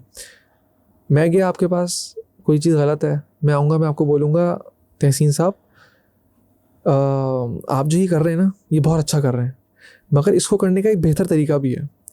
देखें, इस तरह से इम्प्लीमेंट करके देखें, आप फिर मुझे बताइएगा कैसा रिस्पॉन्स आ रहा है। मैंने आपकी इस्लाह कर दी, मगर हमारे यहाँ कल्चर क्या है, हम आएंगे आपको बोलेंगे तहसीन मज़ा नहीं आ रहा, तुम्हें मज़ा नहीं आ रहा है, तुम्हें कैपेबिलिटीज़ नहीं है यार, कुछ तो ओनरशिप लो यार, किस तरह काम कर रहे हो। तो ये तो दिल पे लग गई ना बच्चे के। अब आपको, आप दोनों तरीके हैं, दोनों तरीकों में से आपने वो तरीका चुनना है जिससे काम हो जाए। तो मैं अपनी मैनेजमेंट में भी ना लोगों को समझाता हूँ, देखें काम लेना आना चाहिए, लड़ना नहीं है, बच्चे को नेगेटिव नहीं करना है, बगैर नेगेटिव करे, बगैर लड़े आप डिस्कशन पे जाओ। एक बच्चे को मैं बोल रहा हूँ कि यार मोबाइल यूज़ ना करे, ठीक है, तो अब मैंने उसको उसके कमरे में सबके सामने बोला, अगर मैं एक फॉर एग्जांपल मैनेजर हूँ शिफ्ट का, तो मैंने उसको जाके एक मैंने ये बोला, यार तुम मोबाइल बस बहुत हो गई, अब यूज़ नहीं करना। एक तरीका ये था, और 5 लोगों ने सुना, उसको क्या हुआ, फील क्या हुआ, एक बेइज्जती फील हुई। दूसरा ऑल्टरनेट तरीका, मैं गया और मैंने बोला यार कैमरास लगे हुए हैं, हमें ना पीछे से फिर प्रेशर आता है, तो प्लीज़ आप अवॉइड करो उसको यूज़ करना, वरना मैं भी फंसूंगा और तुम भी फंसोगे, जबकि मुझे पता है तुम कोई ज़रूरी काम ही कर रहे होगे। अब दोनों तरह से हाईलाइट हो गया, मगर अच्छा तरीका क्या था? सही है, दोनों को तो उसने प्रेशर इस तरह से बिल्ड किया कि यार मैं भी एग्जैक्टली। तो आपने अपने आप को हटा के इस चीज़ से कि यार मैं उसकी जान को अजाब बन रहा हूँ और उससे काम लेना है, that is what management is, ठीक है। तो अपना मैनेजर अच्छा चुने, और अगर अच्छा नहीं है तो उसको अच्छा ग्रूम करें, समझाएं इस तरह से चीज़ें, उसको वो अडॉप्ट करना शुरू हो जाएगा। अगर वो आपको लगता है कि यार नहीं अगले 6 महीने में 8 महीने वो अडॉप्ट नहीं कर रहा और कंटिन्यूस मसले हैं उस शिफ्ट में, तो you need to replace that person. अपनी मैनेजमेंट ख़राब नहीं करनी, वक्ती तौर पे वो बिगड़ेगा, वो अपने शायद एक बंदे को और बिगाड़ देगा, मगर आपको पता होना चाहिए कौन सा बंदा बिगड़ने वाला है आपके चेंज करने से, और उसके पीछे वो कितनों को बिगाड़ेगा। क्योंकि देखें, एक बंदा ना वायरस बन जाएगा कोई कंपनी में, और वो वायरस जो है ना वो 50 में फिर 100 में ऐसा ट्रांसमिट होगा कि 300 की कंपनी 100 बंदों पे आ जाएगी। सही है। और हमने देखा है एक डिपार्टमेंट में एक बंदा नेगेटिव हुआ, उसने वेरीफाई नहीं करा किसी बात को और उसने दिल पे ले ली। क्योंकि देखें, एक ऊपर की मैनेजमेंट का और नीचे की मैनेजमेंट का ना एक डिफरेंस है, एक रिस्पेक्ट लेवल है, एक कंफर्ट लेवल है। नीचे वाले को अगर किसी ने कोई बात बोल दी ना, वो ऊपर आके कंफर्म नहीं करता, ठीक है, वो आके नहीं बोलेगा अतीब भाई आपने ये बात बोली नहीं बोली, वो दिल में रख के ना बेचारा अपनी सीट पे बैठ जाएगा कि यार इन लोगों ने मेरे साथ ऐसे कर दिया और ऐसे बोल दिया, ठीक है, वो आ नहीं सकता, उसकी हिम्मत भी नहीं है, हिम्मत भी नहीं है। तो आपको एक तो कल्चर ऐसा रखना है और चीज़ें इस तरह रखनी है कि ना, अगर उस बच्चे को, अब हम लोग क्या करते हैं, मेरी कोशिश होती है मैं ब्रेक्स में या छुट्टी के टाइम पे मैंने अपने स्टाफ के साथ किसी चाय के होटल में बैठ जाऊँ या ब्रेक में उनके साथ बैठ जाऊँ या मैं उनकी सीटों पे जाके बात करूँ। तो उसमें होता क्या है कि वो बच्चा इतना कंफर्ट जोन में होता है कि अगर उसके दिल में कोई बात होती नहीं यार होती भाई आपसे बात करनी थी, हाँ हाँ आ जाओ, मैं उसको उठा के ले आया, उसका कॉन्सेप्ट क्लियर कर दिया। बहुत सारे लोग कहते हैं गैप रखो, मैं कहता हूँ गैप रखो मगर इतना भी ना रखो कि अगर आपकी कंपनी में कुछ गलत हो रहा है ना तो वो भी ना बोल पाए। इतना हो कि अगर कुछ हो रहा है ना तो उसको पता हो कि यार ये इस चीज़ पे एक्शन लेगा बंदा, ठीक है। अपने ना ऑफिस में भी मैंने क्या करा हुआ है, एक सिस्टम बनाया हुआ है। जब मेरी टेबल पे बात होती है ना मेरे कमरे में, तो that means there is something accountable. मतलब अभी जब टेबल पे बात हो रही है ना, तो मैं किसी की इस्लाह करवा रहा हूँ, ठीक है। जब मुझे किसी के साथ डिस्कशन करना होता है ना, मैं उसको अपने कमरे में नहीं बुलाता, मैं उसको लेके जाता हूँ मीटिंग रूम में। जो वहाँ डिस्कशन होती है ना, तो वहाँ होती है डिस्कशन किस चीज़ की, कि हम कंपनी में इम्प्रूवमेंट चाहते हैं तो तुम्हारा क्या सजेशन है। तो मीटिंग रूम में डिस्कशंस होती हैं। अगर मुझे इंडिविजुअल किसी से काम है ना, तो मैं अपने कमरे से आवाज़ नहीं दूंगा कि यार वो उसको बुला के ले आओ, उसको बुला के ले आओ। मैं उसकी सीट पे जाके बोलूँगा यार ये वाला काम कर देना, अरे बात समझ। तो मैं उसकी सीट पे गया और मैंने उसको बोला, उसको पता है यार मेरे पास आके बोल ले, मुझे बुला के बॉस नहीं बन रहे, ठीक है। तो अपनी एक चीज़ें सेट करनी है, अपने आप में एक डिसिप्लिन लेकर आना है। तो मैंने ये कल्चर सेट करा हुआ है। तो मेरे बच्चे को पता होता है मेरी सीट पर आए हैं, मुझे काम देने आए हैं, मुझसे डिस्कस करना चाह रहे हैं, मुझे मीटिंग रूम में बुलाया है या मुझे अपने कमरे में बुलाया है, तो कोई मैटर डिस्कस करना है या कुछ पर्सनल डिस्कस करना है, ठीक है। तो ये चीज़ें डेवलप करनी पड़ेंगी, कंपनी को अपने कल्चर को डेवलप करना पड़ेगा और ये ऊपर से ही होता है। आपने कितना टाइम लिया मतलब कितना टाइम अगर कंपनी चलते हुए एंड देन कितना टाइम ड्यूरेशन लिया आपने इस पूरे कल्चर को बिल्ड करने के लिए, क्योंकि ये सब चीज़ें एक दिन में तो नहीं हो सकती, या मतलब कितना फिर भी एक एस्टिमेटेड टाइम। बिल्कुल ऐसे ही है। स्टार्ट आपने एक या 2 3 4 लोगों से किया होगा? देखिए मैंने तो अकेले शुरू करा था, फिर पहला बंदा आया उसको काम सिखाया, फिर दूसरा बंदा आया, तो इस तरह से कल्चर शुरू हुआ। जो आपका पहला सवाल जो आपने इसमें पूछा कि ये ओवर कितने टाइम में बना, देखिए टाइम नहीं होता, एक्सपीरियंस से बनती हैं चीज़ें। एक्सपीरियंस आप साल में हासिल कर लो, सेम चीज़ रेप्लिकेट कर लो, तो जो मैंने 3 साल में चीज़ बनाई थी वो आप 1 साल में बना लेंगे। सही है। तो इस कॉन्सेप्ट को ना समझिएगा, ये बहुत ज़बरदस्त कॉन्सेप्ट है और मैं उसको ना बड़ा टाइम लगा के सीखा हूँ। कंपनी को बनाना, किसी लेवल पर लेकर आना, ये जो है ना कोई बड़ा काम नहीं है, ठीक है। असल में आपका एक मेंटर होना चाहिए। भाई मैं कहता हूँ जनाब नेटसॉल का CEO सलीम मौरी साहब हैं, अच्छा भाई। मैं कहता हूँ यार इंडस्ट्री में कौन बड़े ज़बरदस्त जा रहा है, मैं कहता हूँ यार सनी अली है, उसने एक्सट्रीम स्पोर्ट्स बनाया। मैं कहता हूँ भाई उस्मान आसिफ बहुत अच्छा काम कर रहा है, उसने डेफ सिंह बनाया, तो वो 1100 बंदों की कंपनी चला रहा है, कोई 1200 बंदों की कंपनी चला रहा है। अब मेरा ना एक गोल है कि मैं उस कंपनी जैसा बन पाऊँ। तो करना पता है क्या है, आपने अपने माइंड को, अपने माइंडसेट को, अपने एक्सपोजर को उस कंपनी के CEO के माइंडसेट और एक्सपोजर पे लेकर आना है, ठीक है। स्ट्रगल आपकी ये है कि आप उसके दिमाग की कैपेसिटी के बराबर आ जाएं। तो जिस टाइम पे आप उसके दिमाग की कैपेसिटी के, उसके एक्सपोजर के बराबर आ गए ना, उस टाइम में आप उसके लेवल की कंपनी खड़ी कर देंगे। मेरी ह्यूमन टेक कोई आज बंद कर दे, मैं आपको महीने में पूरा सेम मॉडल किसी और नाम के साथ रेप्लिकेट करके खड़ा करके दिखा दूंगा वापस 300 लोगों पे, ठीक है। आ रही बात समझ?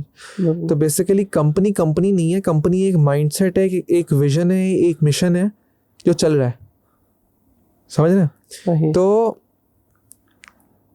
एक बंदा है, उसने मेरी ऐसी कंपनी 300 लोगों पे वो लेकर आया, तो कहता है मैंने 15 साल लगा दिया। यार रतीब भाई आपने 3 साल में कैसे कर लिया, ठीक है।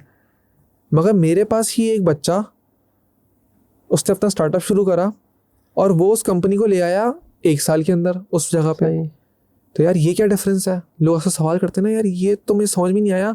तो शायद वो जो 1 साल में जिसने काम करा है वो बहुत अच्छा करा है, नहीं, असल में उस बच्चे ने 1 साल में इतनी चीज़ें अडॉप्ट करी, अपनी ग्रूमिंग पे इतना काम करा कि उसने 3 साल वाली चीज़ को रेप्लिकेट कर लिया। मैंने 3 साल में इतनी मेहनत करी, इतना एक्सपोजर लिया, इतना एक्सपीरियंस लिया, इतने लोगों से मिला, इतने कल्चर्स को समझा कि मैंने वो 1200 जो बंदा 12 साल में कंपनी को वहाँ 300 पे लेकर आया था, मैं उतने को 300 पे ले आया। तो समझे, कंपनी बनाना नहीं है, अपना माइंडसेट और अपना कल्चर और अपना एक्सपोजर उस लेवल पे लेकर आना असल में बिजनेस है। मतलब उस बिजनेस को खड़ा करना है ना, तो आपको उस लेवल पे लेकर आना है।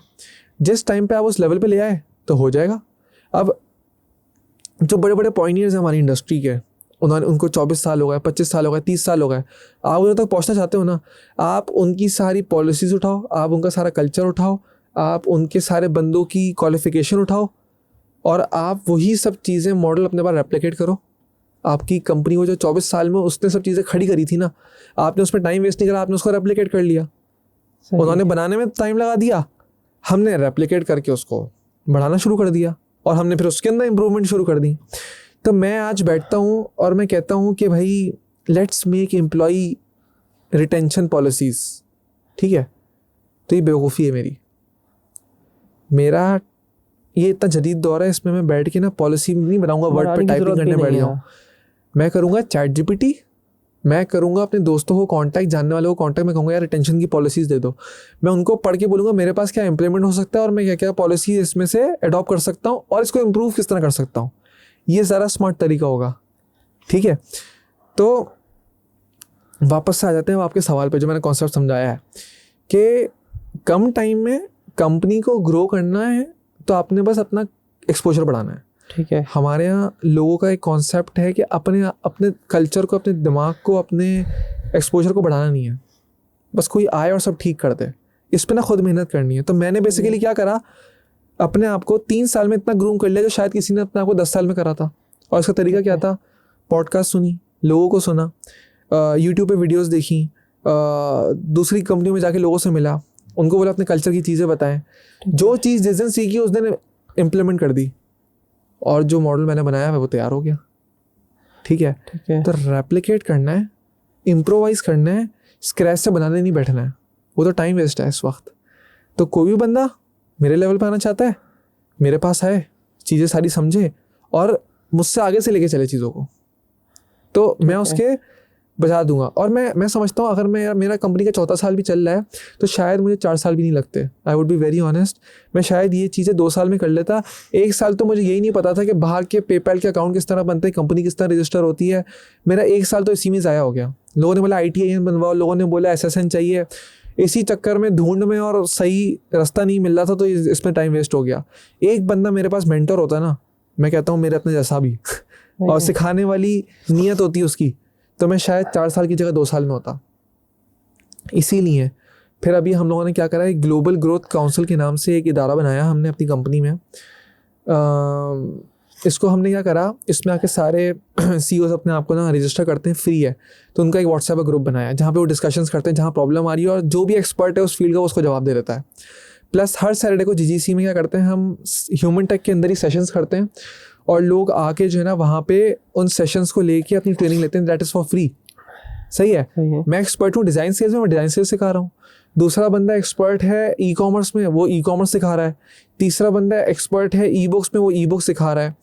तो क्या कर रहा है, कंट्रीब्यूट कर रहा है और वो बच्चा अडॉप्ट करके वहाँ से निकल रहा है। और हम PPT भी दे रहे हैं, इतने एडवर्टाइजमेंट का बजट चलाओगे, इतना वो करोगे तो इतना रिटर्न आ जाएगा, और ये तरीका है। तो वो हम पूरा सिखा रहे हैं, क्योंकि मैंने अपने टाइम पे ये चीज़ फेस करी, मुझे लोग सिखा नहीं रहे थे। और अभी भी आप जाए ना तो लोग समझते हैं ये मेरा राइवल खड़ा होना चाह रहा है, ये राइवल कंपनी आ रही है मेरी, मैं क्यों सिखाऊं, जबकि इल्म ना बांटने से बढ़ता है, दीन सिखाता है।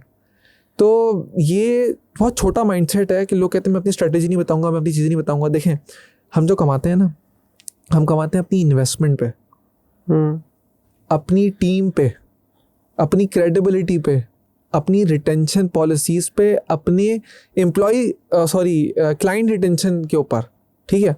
कोई बच्चा आज मार्केट में बड़ा हो रहा है, उसने ये सब चीज़ें डेवलप नहीं करी, उसके पास आपकी जितनी लॉयल टीम नहीं है, उसके पास आपका जितना बड़ा इंफ्रास्ट्रक्चर नहीं है, उसके पास आप जैसी रजिस्ट्रेशंस, मेंबरशिप्स, इक्विपमेंट्स कुछ भी नहीं है, तो वो बंदा आपके लेवल पे आने में उसको टाइम लगेगा भाई। आपका वो कंपेटिटर थोड़ी है।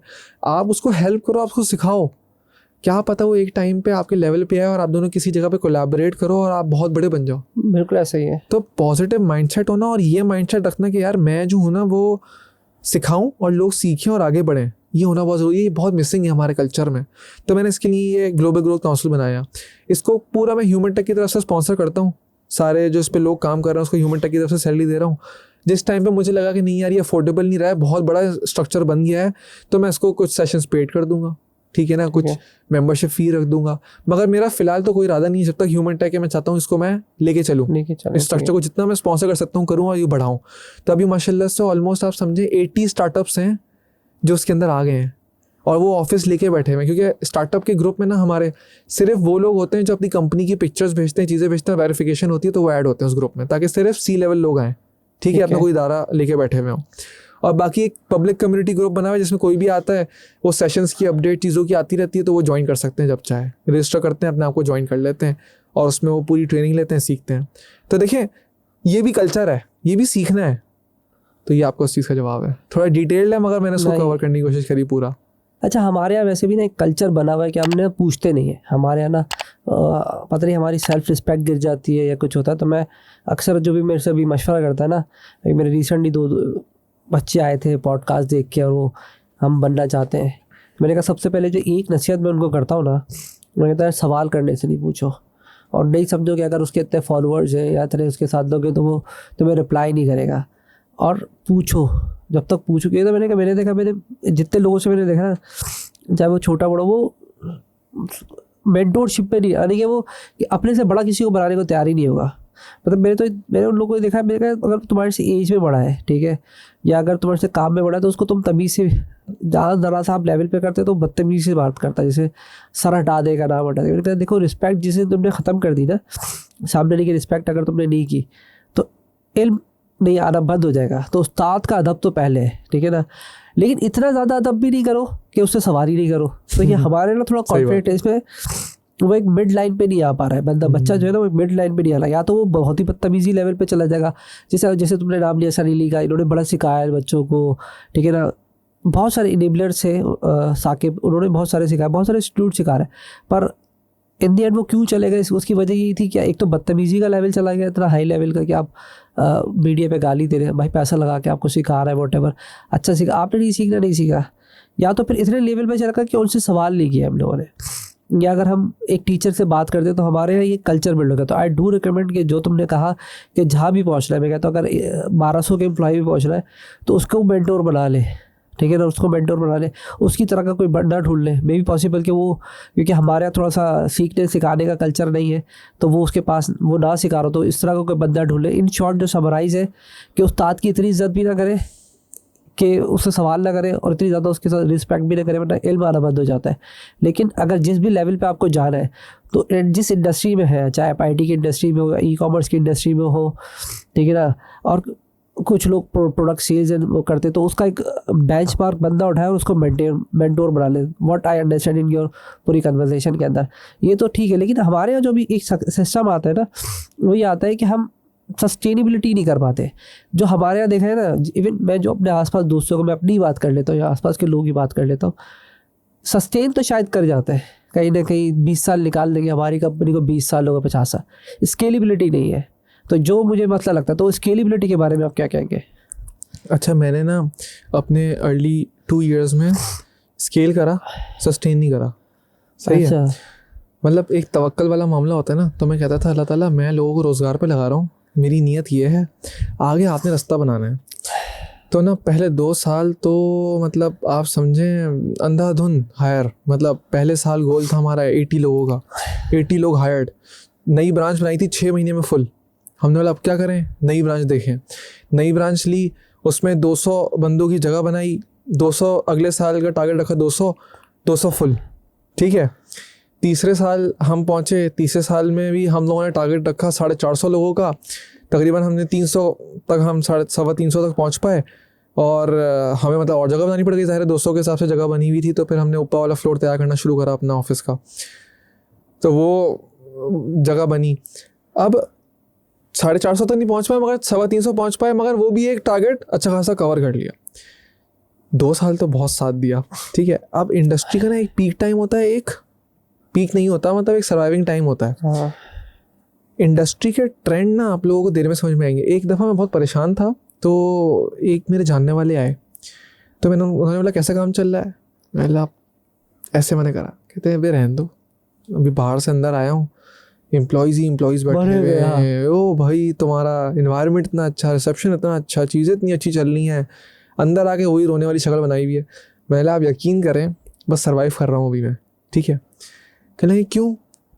मैंने यार पता नहीं काम स्लो हो गया, अब आ ही नहीं रहा।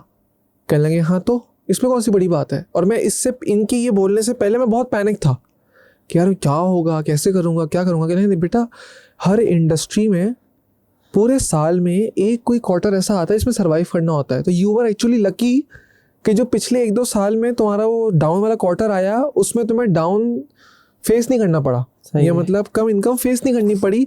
आइदर तुम्हारे कुछ क्लाइंट अच्छे थे जो पे कर गए थे, या तुम्हारे पास जो है वो पिछले मंथ की रिमेनिंग इतनी थी कि वो आ गया, तो तुम्हारा वो क्वार्टर निकल गया, तुम्हें पता नहीं चला असल में। कहने मगर ये तो हर बिजनेस में है। मैंने बोला ओके प्रूफ करें। कहते हैं स्कूल और कोचिंग सेंटर जून जुलाई में चलते हैं। मैंने बोला हाँ, वो तो जून जुलाई की फीसें ले लेते हैं। मतलब कहने लगे कोचिंग सेंटर थोड़ी लेते हैं। तो कहने लगे उसमें सर्वाइव उनको करना पड़ता है कोचिंग सेंटर्स को। तो कहने उनका वो डेड मंथ है। मैंने बोला हाँ। कहने लगे कसाई जो होते हैं, कहने लगे और नीचे आओ, कहने लगे वो क्या बकरा ईद के बाद उसी लेवल की सेल कर रहे होते हैं मीट की। मतलब नहीं, रुक जाता, सबके घर में होता है। तो कहने लगे तो फिर वो सर्वाइव करता है उस पीरियड में? हाँ करता है। फिर उन्होंने बोला कि बकरा ईद के बाद या कोई भी मीठी ईद के बाद क्या सेम लेवल ऑफ शॉपिंग हो रही होती है? मतलब नहीं। कहने लगे दुकानदार सर्वाइव करते हैं। कहने लगे पूरी दुनिया में क्रिसमस में जो सेल लगती है दिसंबर में, वो दबा के होती है। कहने लगे जनवरी और फरवरी में क्या सेम स्टार्ट रहता है? मतलब नहीं। तो कहने लगे तुम्हारा कारोबार कौन सा ऐसा है जो भाई डाउन सब टाइम नहीं आएगा? तो कहने लगे तो तुम्हारा एक्सेप्शनल मॉडल हो, जैसे हमारा फिनटेक का है कि ट्रांजैक्शंस होनी है, हर मंथ होनी है, ज़्यादा होंगी कम नहीं होंगी, बिल्कुल लेवल पे। हाँ। तो उन्होंने बोला कि भाई आपका मॉडल भी ऐसा ही है, कोई पीरियड होगा डेड। कहने लगे अब मतलब मैं ये फिगर आउट कैसे करूँ, मुझे तो इन महीने में ये फेस करना पड़ा इस साल। अब इस साल के अलग सर्कमस्टांसेस हैं, अगले साल के अलग सर्कमस्टांसेस हैं। मिसाल लेता हूँ भाई, कुछ लोगों का कोविड के टाइम पे कोविड की वजह से बिजनेस डाउन हुआ, सही है। कुछ लोगों का पाकिस्तान में इलेक्शन आया तो हालात ख़राब हो गए, तो उस वजह से डाउन हुआ, स्ट्राइक्स आ गई ज़्यादा। तो भाई हमारा इस साल सर्विस इंडस्ट्री का सुना था बहुत डाउन गया Q3। तो क्यों सर्विस इंडस्ट्री का डाउन गया? यूएस में कहने इलेक्शन थे सही। आप मल्टीपल पैरामीटर्स है ना, मगर उन्होंने फिर मुझे उस दिन बोला बेटा जब 5 साल होते हैं ना तब समझ में आता है कि इंडस्ट्री का ट्रेंड क्या है। तुम्हें तो 1-2 साल हुआ है और तुम बैठे हुए परेशान हो कि मैं बंद कर दूँ या अब क्या करूँ। तो यकीन करें जब वो उठ के गए, मैं इतना बूस्टअप हो गया और मेरे अंदर इतनी एनर्जी आई। मैंने वो यार कोई मसला ही नहीं है, बस ये वक्त है, ये निकालना है। ये हर इंडस्ट्री में आता है, मेरा भी आया हुआ, कोई बात नहीं। और उसके बाद मैंने बस उस 2-3 महीने को देखें, जब बुरा वक्त आया ना, एक बहुत अच्छी चीज़ सीख ली मैंने। हाथ बांध के आप बैठ जाएं और सब्र से काम लें। ज़्यादा ना हाथ पाँव मारने की ज़रूरत नहीं है, आप चीज़ें बिगाड़ दोगे कंपनी की, ठीक है। सिर्फ आपने रिकरिंग कॉस्ट को रिड्यूस करना है। सही है। लोग रिड्यूस करना है, इंक्रीज करना होगा ना। नहीं, रिकरिंग कॉस्ट में वो बोल रहा हूँ जो मेरी कंपनी का एक्सपेंस है, रिकरिंग को रिड्यूस करना है, ठीक है। वो तो आपका एम्प्लॉय होता है सर्विस सेक्टर में। नहीं, अब लोग ना सिर्फ एम्प्लॉय को समझते हैं। मैं समझता हूँ वो अच्छा कंपनीज ना अच्छी रिसोर्स नहीं निकालती है, बस समझिएगा। हाँ, नहीं निकालेगी कंपनी उस रिसोर्स को निकालती है जो चलती नहीं है सही। तो मैं तो ले ऑफ वाली रिसोर्स को ना बहुत कम हायर करता हूँ। मुझे पता है वहाँ से ले ऑफ हुआ तो क्यों हुआ है, क्योंकि काम का नहीं है। अगर कंपनी ही बंद हो गई तो एक अलग सिनेरियो है, फिर तो अच्छी रिसोर्स भी मार्केट में आ जाएगी ले ऑफ वाली, ठीक है। वरना ज़्यादातर हम क्या करते हैं कि जो है ना, काम का बंदा नहीं निकालेंगे अभी भी। हमने यकीन करें 3 साल में कभी भी नहीं निकाला, मगर हमने तीसरे साल में जब Q3 बहुत लो आया था ना, तो हम लोगों ने क्या करा, हमने जो नॉन परफॉर्मर थे ना उनको वार्न करा। हमने बोला भाईजान परफॉर्म करना है। परफॉर्म नहीं कर पाया तो फिर हमने बोला कि देखो अब तुम्हें 10 दिन और देना, इसमें तुम्हें परफॉर्मेंस नहीं था, हम तुम्हें टाइम दे देंगे। फिर हमने 1 महीना दिया, जाओ 1 महीने में जॉब ढूंढ लो, हम तुम्हें पे दे रहे हैं। सही, अल्हम्दुलिल्लाह। हमने कभी भी ऐसा नहीं करा कि आज से तुम बाहर हो। हम जो कॉस्ट रिड्यूस करते हैं ना, जो कोई कंपनीज नहीं करती, हम वो काम करते हैं, सही ना। वो क्या है, चाय कॉफ़ी बंद कर दो, भाई 4-5 लाख रुपए की मेरी अमाउंट जा रही है, मैं 4-5 अगर 50-50 हज़ार के 10 बंदे हैं, मैं उनको बेरोज़गार कर दूँ उससे बेहतर है हम सारे मिलके चाय कॉफ़ी नहीं पीते। समझिएगा बात को। देखिए मेरी फैमिली है ना, मेरे एम्प्लॉयज़, तो मेरे लिए ये कॉस्ट इंपॉर्टेंट नहीं है। कोई बोल रहा है चाय कॉफ़ी भी नहीं देते, बोलने दो ना यार, मुझे पता है मेरी नीयत क्या है, 10 बच्चों को मैं सैलरी देते हैं, सैलरी चली जाए, उनका घर चलता रहे। ठीक है, हमने क्या करना है भाई, हमने वो फ्यूल कार्ड्स बंद कर दिए सर्वाइव करने के लिए। सही है। हमने वैन्स आ रही थी, बहुत सारे बच्चों के माँ बाप छोड़ सकते हैं, वो खुद ट्रैवलिंग कर सकते हैं। तो मैं 1 मिलियन स्पेंड कर रहा हूँ ट्रैवलिंग के ऊपर एम्प्लॉय की। मैं अभी इस डाउन पीरियड में मैं वो अमाउंट सेव कर लेता हूँ। भाई मैं 2-3 मिलियन नीचे आ गया, मैंने उस वक्त को समझदारी से आराम से निकाला, और जब हालात बेहतर होने शुरू हो गए वापस से आहिस्ता आहिस्ता चीज़ें खोलना शुरू कर दी। तो ये ज़रा समझदारी वाला डिसीजन है, ये अपनी सहूलतें और शशके पूरे रखो।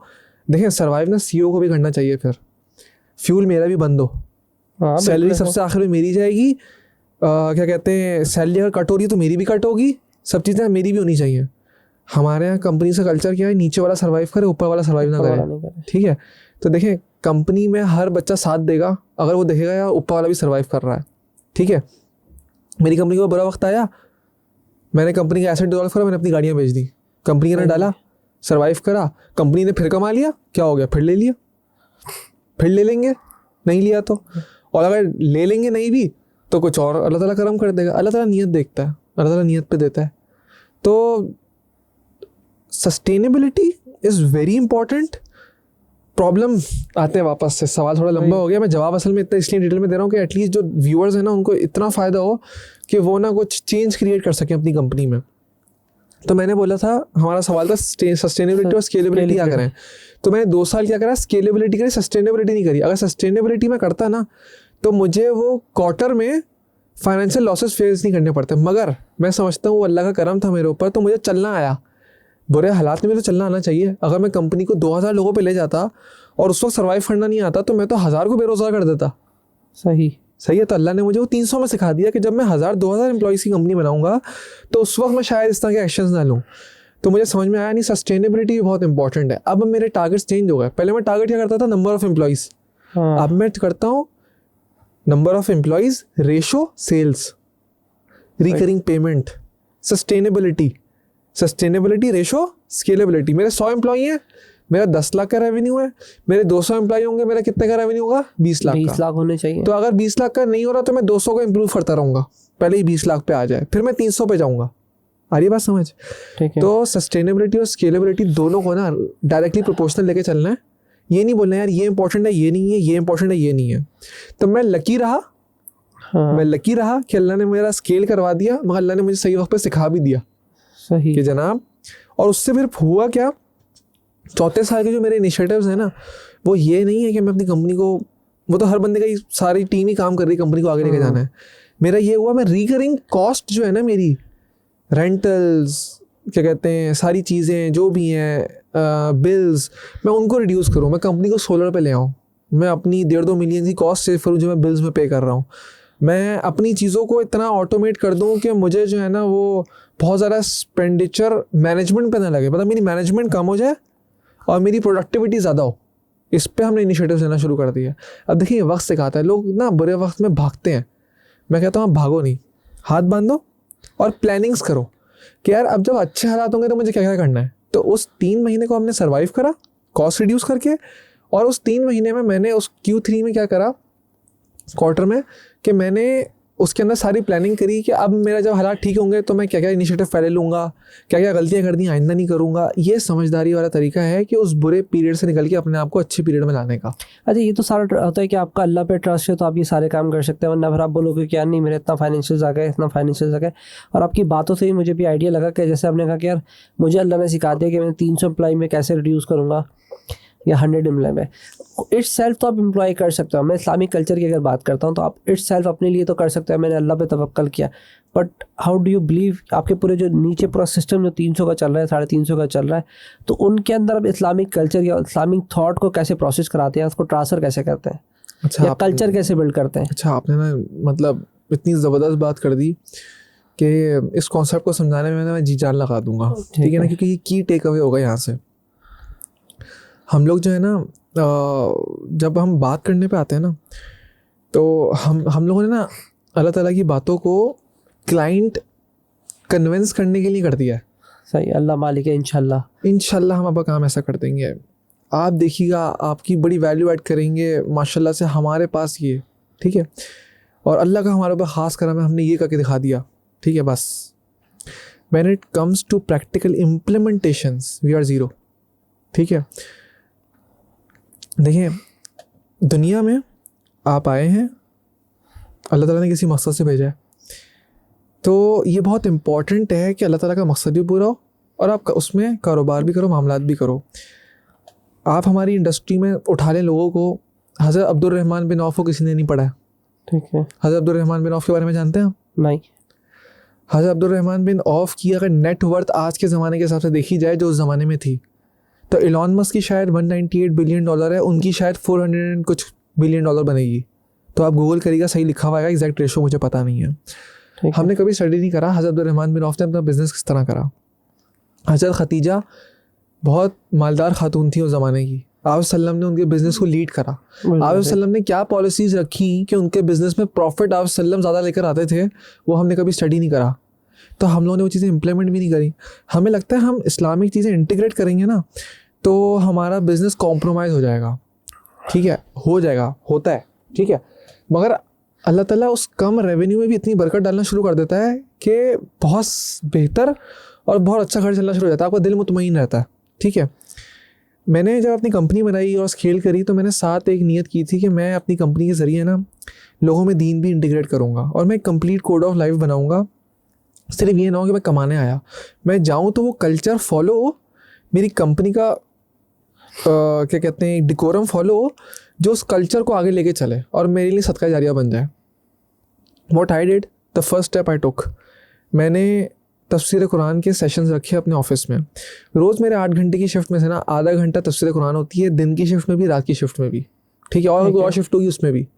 और हम उनको हदिया देते हैं जो पढ़ाने आते हैं मुफ्ती, और वो पेड हैं, उनको पता है कि मुझे आना है, देनी है सेशन, क्लास देनी है, तो वो आके ना कुरान पाक को समझाते हैं। हम कहते हैं देखो बहुत सारे एम्प्लॉय डिफरेंट सेक्टर से, डिफरेंट चीज़ों से है, तो डू नॉट गो डीप। मतलब हमने मुफ्ती साहब को बोला आपने सिर्फ अरबी का मतलब बताना जो कुरान में लिखा हुआ है, सेक्टर वाले इशू पे बात नहीं करनी।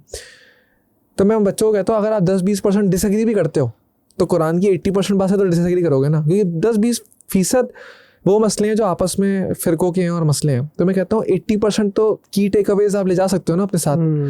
तो हम लोगों ने क्या करा, कुरान पाक की तालीम देना शुरू कर दी। अब बच्चे बड़े मज़े से ब्रेक में मतलब एक ब्रेक होता है आधे घंटे का, उसमें जाकर कुरान पाक बैठ के समझते हैं। और क्योंकि एक जगह पे हम पूरा 150-200 बंदा नहीं बिठा सकते, तो हम लोगों ने सारे ऑफिस में स्पीकर्स लगा दिए हैं, तो जब दर्स होते हैं तो सारे ऑफिस में आवाज़ आ रही होती है, तो सब कुरान पाक समझ रहे होते हैं। तो दीन में है क्या, कुरान पाक पढ़ो और समझो, ये वाला एलिमेंट मैंने अपने सारे एम्प्लॉयज़ को पूरा करवा दिया अपनी कंपनी में। सही। दूसरी चीज़ नमाज है हमारे यहाँ, हमने बोला है नमाज के लिए एक कमरे वाले उठ के दूसरे कमरे में जाते हैं और वहाँ से लड़कों को उठा के नमाज पर ले जाते हैं कि नहीं जमात से हो रही है, सब साथ पढ़ो। रात की जो शिफ्ट है उसमें इशा की नमाज वैसे 8 बजे हो जाती है, मगर 10 बजे अगर शिफ्ट शुरू हो रही है ना तो हमने 10:05 पे जमात रखी हुई है अपने वर्क टाइम में कि नमाज किसी तरह पूरी करवा दें। उसके बाद दर्स कुरान भी होता है, फिर रात में हम तहज्जुद का भी टाइम देते हैं, उसमें सारे तहज्जुद की नमाज़ पढ़ने जाते हैं, ऊपर सारे साथ पढ़ते हैं, फिर वापस आते हैं, फिर फजर की जमात पढ़ने सारे साथ जाते हैं। और जिस टाइम पे हमारे जमात का टाइम होता है ना नमाज का, हम उस पर मना कर देते हैं, क्लाइंट को मना कर दो, I will get back to you in 10 minutes, there is an urgent work. कोई बात नहीं, क्लाइंट नहीं आ रहा, खैर है, टेंशन नहीं है, अल्लाह ताला दे देगा, कहीं और से बरकत दे देगा। और माशाल्लाह सारे जाके नमाज़ पढ़ते हैं, हमारा कारोबार सही चल रहा है। तो हम लोगों ने बोला हुआ है कि यार नहीं, कारोबार बहुत इंपॉर्टेंट है, डील चल रही है, घर में नमाज़ पढ़ लूँगा यार, बाद में पढ़ लूँगा, प्रायोरिटी जमात, अल्लाह ताला ने बोला है तो मतलब थिंग्स आर डूएबल। तो हम लोग माशाल्लाह जमात से पढ़ते हैं और सब हो रहा है, काम चल रहा है, 300 लोगों की कंपनी चल रही है। मैं बोल रहा हूँ कुरान पाक पढ़ रहे हैं, नमाज़ पढ़ रहे हैं, दीन तो ये 2 चीज़ें मेन सिखाता है। तीसरा कहता है हक हलाल कमाओ, हलाल कमा रहे हैं आके, सही है, अच्छा डेकोरम है, प्रॉपर्ली ड्रेस्ड होते हैं, गालियाँ दे नहीं सकते, बदकलामी कर नहीं सकते, गलत बात किसी से कर नहीं सकते। ऑटोमेटिकली क्या हुआ, अब उनके हुकूक बात भी उसके अंदर आ गए। तो मुझे पता है 9 to 5 के अंदर मेरा बच्चा इन सब चीज़ों से बचा हुआ है। अब आते हैं IT इंडस्ट्री ना बहुत मॉडर्न है, यहाँ पे अनफॉर्चुनेटली ये चीज़ बहुत कॉमन है कि ना बहुत हाई सैलरीज होती हैं, तो उसमें आप कह लें कि वो एक जब मैं जब इस इंडस्ट्री में आ रहा था ना, तो मुझे लोगों ने बोला अतीब तुम ना इस इंडस्ट्री में चलोगे नहीं, तुम्हारा जो माइंडसेट है ना दीन को लेके, वो तुम इसमें इंटीग्रेट नहीं कर सकते, ये बहुत मॉडर्न इंडस्ट्री है। आईटी में ना देखो को वर्किंग होती है, क्या कहते हैं, लड़कियां, पार्टियां और पीना पिलाना, ये सब बहुत कॉमन है और यहाँ पे लग्जरीज देखी जाती हैं, ठीक है। तो मैंने नहीं, मेरे भी माइंडसेट के लोग होंगे जो मेरे साथ अल्लाह ताला जोड़ देगा, सही है। मैंने कंपनी शुरू करी। एक दिन एक जानने वाले ने मेरे दिमाग में, अल्लाह ताला उनको क्या कहते हैं, ज़िंदगी सेहत दे और अजर दे, उन्होंने मुझे बोला अतीब तुम्हें पता है तुम्हारा जो वर्क कल्चर है ना, उसमें को वर्किंग तुमने इंटीग्रेट की हुई है। तुम बेशक नमाज़ों की कर रहे हो पाबंदी, तुम दर्स भी करवा रहे हो, चीज़ें करवा रहे हो, मगर को वर्किंग है। If you have your sister, your wife और your daughter, would you like to place her under a men supervisor? तो मैंने no, I would be trying to avoid it, ठीक है ना। मैं चाहूँगा किसी फीमेल टीम लीड या फीमेल मैनेजर के अंदर चला जाए। जब अपनी बेटी, अपनी बहन, अपनी बीवी के लिए ये चाहते हो तो दूसरे के लिए क्यों नहीं, सही है। तो here the idea came in, he said देखो एवरीथिंग इज डूएबल इन दीन। हम लोग समझते नहीं कर सकते, सेग्रीगेशन करो। मैं तो पूरी रात नहीं सोया। उन्होंने बोला जितना टाइम ये कल्चर तुम्हारा रहेगा ना, और जितना हर दिन बदनज़री होगी और लोग तुम्हें देखेंगे और क्या कहते हैं, लोग एक दूसरे को देखेंगे और फीमेल्स को वो एक नज़र पड़ेगी गलत, तो उसके गुनहगार तुम होगे, क्योंकि तुम्हारा कल्चर और तुम्हारा इकोसिस्टम ऐसा था कि वहाँ पे सेग्रीगेशन नहीं थी। अब मैंने बोला अगर मैं ये जाके 300 लोगों में बात करता हूँ तो बोलेंगे भाई इनको क्या हो गया है सही है, और पूरा ऑफिस अगेंस्ट हो जाएगा। मैं पूरी रात नहीं सोया और पूरी रात में ही सोचता रहा कि यार मुझे गुनाह कितना मिलता होगा, मैं 2 साल से कंपनी इस तरह रन कर रहा हूँ। और सही बात है, आप अल्लाह के अगेंस्ट कोई भी बार उठा लो तो आपको गुनाह तो मिलेगा ना, इस पर तो कोई भी मुसलमान डिसएग्री नहीं कर सकता। मैं सुबह मतलब मैं सोया ही नहीं पूरी रात सोचता रहा क्या करूँ, कैसे करूँ, क्या करूँ, कैसे करूँ। मैं पेपर लेके बैठा और मैंने डिपार्टमेंट्स को ना सेग्रीगेट करना शुरू कर दिया। मैंने अपने रूम्स काउंट करना शुरू कर दिया, ऑफिस में कितने हैं, क्या है, एंड आई स्टार्टेड डूइंग। मैंने बोला जितना अल्लाह ताला मैं कर सकता हूँ ना अभी मैं उतना कर दूंगा, आपकी मदद चाहिए। मैंने अपनी सेल्स की टीम को सेग्रीगेट किया। मैंने सारी फीमेल्स के अंडर दे दी, मेल टीम लीड के अंडर दे दिए और मेल मैनेजर्स के अंदर दे दिए। 2 से 3 रूम डेडिकेट कर दिए फीमेल्स के लिए, इस पर फीमेल ही रिसोर्स हायर होगी। उससे ये भी हो गया कि यार फीमेल्स की अपनी रिजर्व सीट्स हैं, और मेल के लिए भी हमने रूम्स बना दिए अलग, ठीक है। बहुत रिटेलिएशन फेस हुई, लोग आए कहने लगे वो जी मेरी बहन है ये तो आपने, और वो मेरा तो भाई है, हम तो ऐसा सोच भी नहीं सकते कुछ भी, आपने अलग क्यों कर दिया, ये क्यों कर दिया, वो क्यों कर दिया। मैंने यार देखो तुम में से कोई एक भी बंदा इस गुनाह को लेने को तैयार है ना, कि क्या अगर अल्लाह ताला मुझसे सवाल करेगा तो वो बोलेगा कि यार जितना भी गुनाह है ना मेरे सर दे दो, तो मैं इसको रिवर्स कर देता हूँ। पूरे ऑफिस को मैंने बोला सेशन में, कोई भी बंदा ऐसा नहीं था कि हाँ क़यामत के दिन मैं आपका सारा गुनाह सर ले लूँगा, अगर इस चीज़ पर आपको गुनाह मिला आप रिवर्स कर दें, कर दें, कोई भी नहीं था। बात हल हो गई और मैंने कर दिया सेग्रीगेट। अब कुछ डिपार्टमेंट ऐसे थे एचआर के, अब मेरे पास है ना कंपनी में कम जगह होती है, कम वो होता है, तो कुछ मैंने मिला के डिपार्टमेंट्स बिठा दिए, जैसे सोशल मीडिया और एक्सटर्नल अफेयर्स साथ बिठा दिया। फीमेल्स के मतलब अलग अलग डिपार्टमेंट नहीं करे, कुछ एचआर को और एक और उसको साथ बिठा दिया। फिर बाद में जैसे जैसे जगह बनती गई और चीज़ें होती गई अलग कर दिया। फिर डेवलपमेंट को अलग करा, डिज़ाइनिंग एनिमेशन में फीमेल्स अलग करी, डिज़ाइनिंग एनिमेशन के मेल्स अलग करे, वेब डेवलपमेंट में अगर मेल्स से तो मेल्स ही हायर करे, समझ रहे हैं। एक टाइम अल्हम्दुलिल्लाह ऐसा आया कि अभी अगर मैं बोलूँ ना तो मेरे ऑफिस में मैं कह सकता हूँ 100% सेग्रीगेशन है, और 100% सेग्रीगेशन के साथ A1 काम कर रहे हैं। और ये 100% एकदम नहीं हुई, पहले 80% थी। कुछ कमरों में मुझे लड़कों को बिठाना पड़ा, सही है ना, वक्ती तौर पे 1-2 कमरों में, क्योंकि हमारे पास जगह नहीं हो रही थी, चीज़ें नहीं हो रही थी।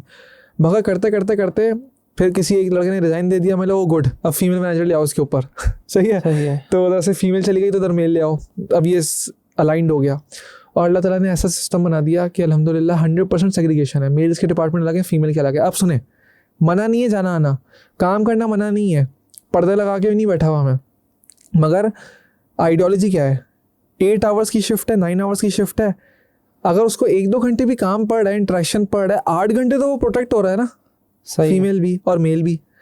मेल के लिए किस तरह, उसकी आंखों की बदनजरी नहीं हो रही, और फीमेल के लिए किस तरह कि उसको कोई देख नहीं रहा, उसके माँ बाप भी खुश हैं कि यार हमारी बच्ची से ज़रूरत के तहत किसी से बात करती है, वरना नहीं करती। सही है। ठीक है। उससे मैंने ये देखा कि मेरे पास बहुत सारी फीमेल्स ने ऐसा अप्लाई करना शुरू कर दिया जिनके माँ बाप इजाज़त नहीं देते थे घर के जॉब करने के लिए। उन्होंने बोला ये वाहिद कंपनी अंदर चले जाओ, इस पर कुछ नहीं बोलेंगे। मेरे अपने जानने वालों में से लोगों ने भेजना शुरू कर दिया। ठीक है, तो देखिए ओनली वी थिंक कि जो ना things are not doable, but when we try to do it वो we हो जाता somehow है। get successful. We are not 100% Sharia compliant company. There are many things that need to be changed, that needs to be revamped, but we are at least struggling to be a 100% Sharia compliant company. ठीक है, there are many things, many ideas, many Islamic concepts that I can still integrate. But what I am doing है जितना कर सकता हूँ उतना करूँ, कोई बात नहीं। 6 महीने में, 1 साल में, 1.5 साल में मैं आप पूरा उस पर जाऊँ, समझ रहे हैं? तो कुछ चीज़ें एकदम एग्जीक्यूशन नहीं कर सकते, सही है, मगर आप ऐसा ऐसा करो, एम तो रखो चीज़ को करने का, सोच तो रखें। तो मैंने ये फाइंड आउट करा, जितना भी मैंने ये कल्चर क्रिएट करा, अल्हम्दुलिल्लाह कोई मसला नहीं आया मुझे। सिर्फ मेरी सोच थी कि नहीं हो पाएगा कुछ भी, और अल्हम्दुलिल्लाह अब जितना भी बच्चा आता है वो उस कल्चर को देख कर आता है और उस कल्चर में आके आराम से एडजस्ट हो जाता है। मगर पहला जो चेंज है ना वो बहुत टफ होता है। तो आप रेडी रहिएगा, अगर आप मेरा एक भी व्यूअर इस तरह की चीज़ इंटीग्रेट कर रहा है, चीज़ें कर रहा है, तो वो तैयार रहा है। मुझे 1-2 महीने तो फेस करना पड़ेगा, मगर अल्टीमेटली अल्लाह ताला, मुझे क्या पता है इस चीज़ से खुश हो के किसी माँ बाप की दुआएं मिलें और चीज़ें मिलें। अब देखें, अब मेरा सवाब भी कितना बड़ा है। मैं 150 लड़कों की आंखों की हिफाजत कर रहा हूँ, मैं 150 लड़कियों की इज्जत की मामलात की हिफाजत कर रहा हूँ, ठीक है, और जिस तरह अल्लाह ताला कहता है उस तरह से चलाने की कोशिश कर रहा हूँ। तो रोज़ आना कितना सवाब मुझे ऐसे भी मिल जाता होगा कि मैं बैठा बैठा आया हूँ। तो देखें, नीयत के ऊपर है ना सब। मैंने नहीं देखा मेरी कंपनी में क्या लॉस आएगा, इसको देखते हुए क्या प्रॉफिट आएगा, मगर अल्लाह ताला ने हमेशा बुरे वक्त से निकाला, सरवाइव करवाया, प्रॉफिटेबिलिटी दी, अच्छा कल्चर, अच्छी चीज़ें। मतलब मुझे तो पता ही नहीं था मैंने क्या कमाल करा हुआ है। ये तो लोगों ने आके मुझे बोला कि यार तुमने इतना ज़बरदस्त ये कल्चर और इतना ज़बरदस्त ये ऑफिस कैसे क्रिएट कर लिया विदिन 3 years।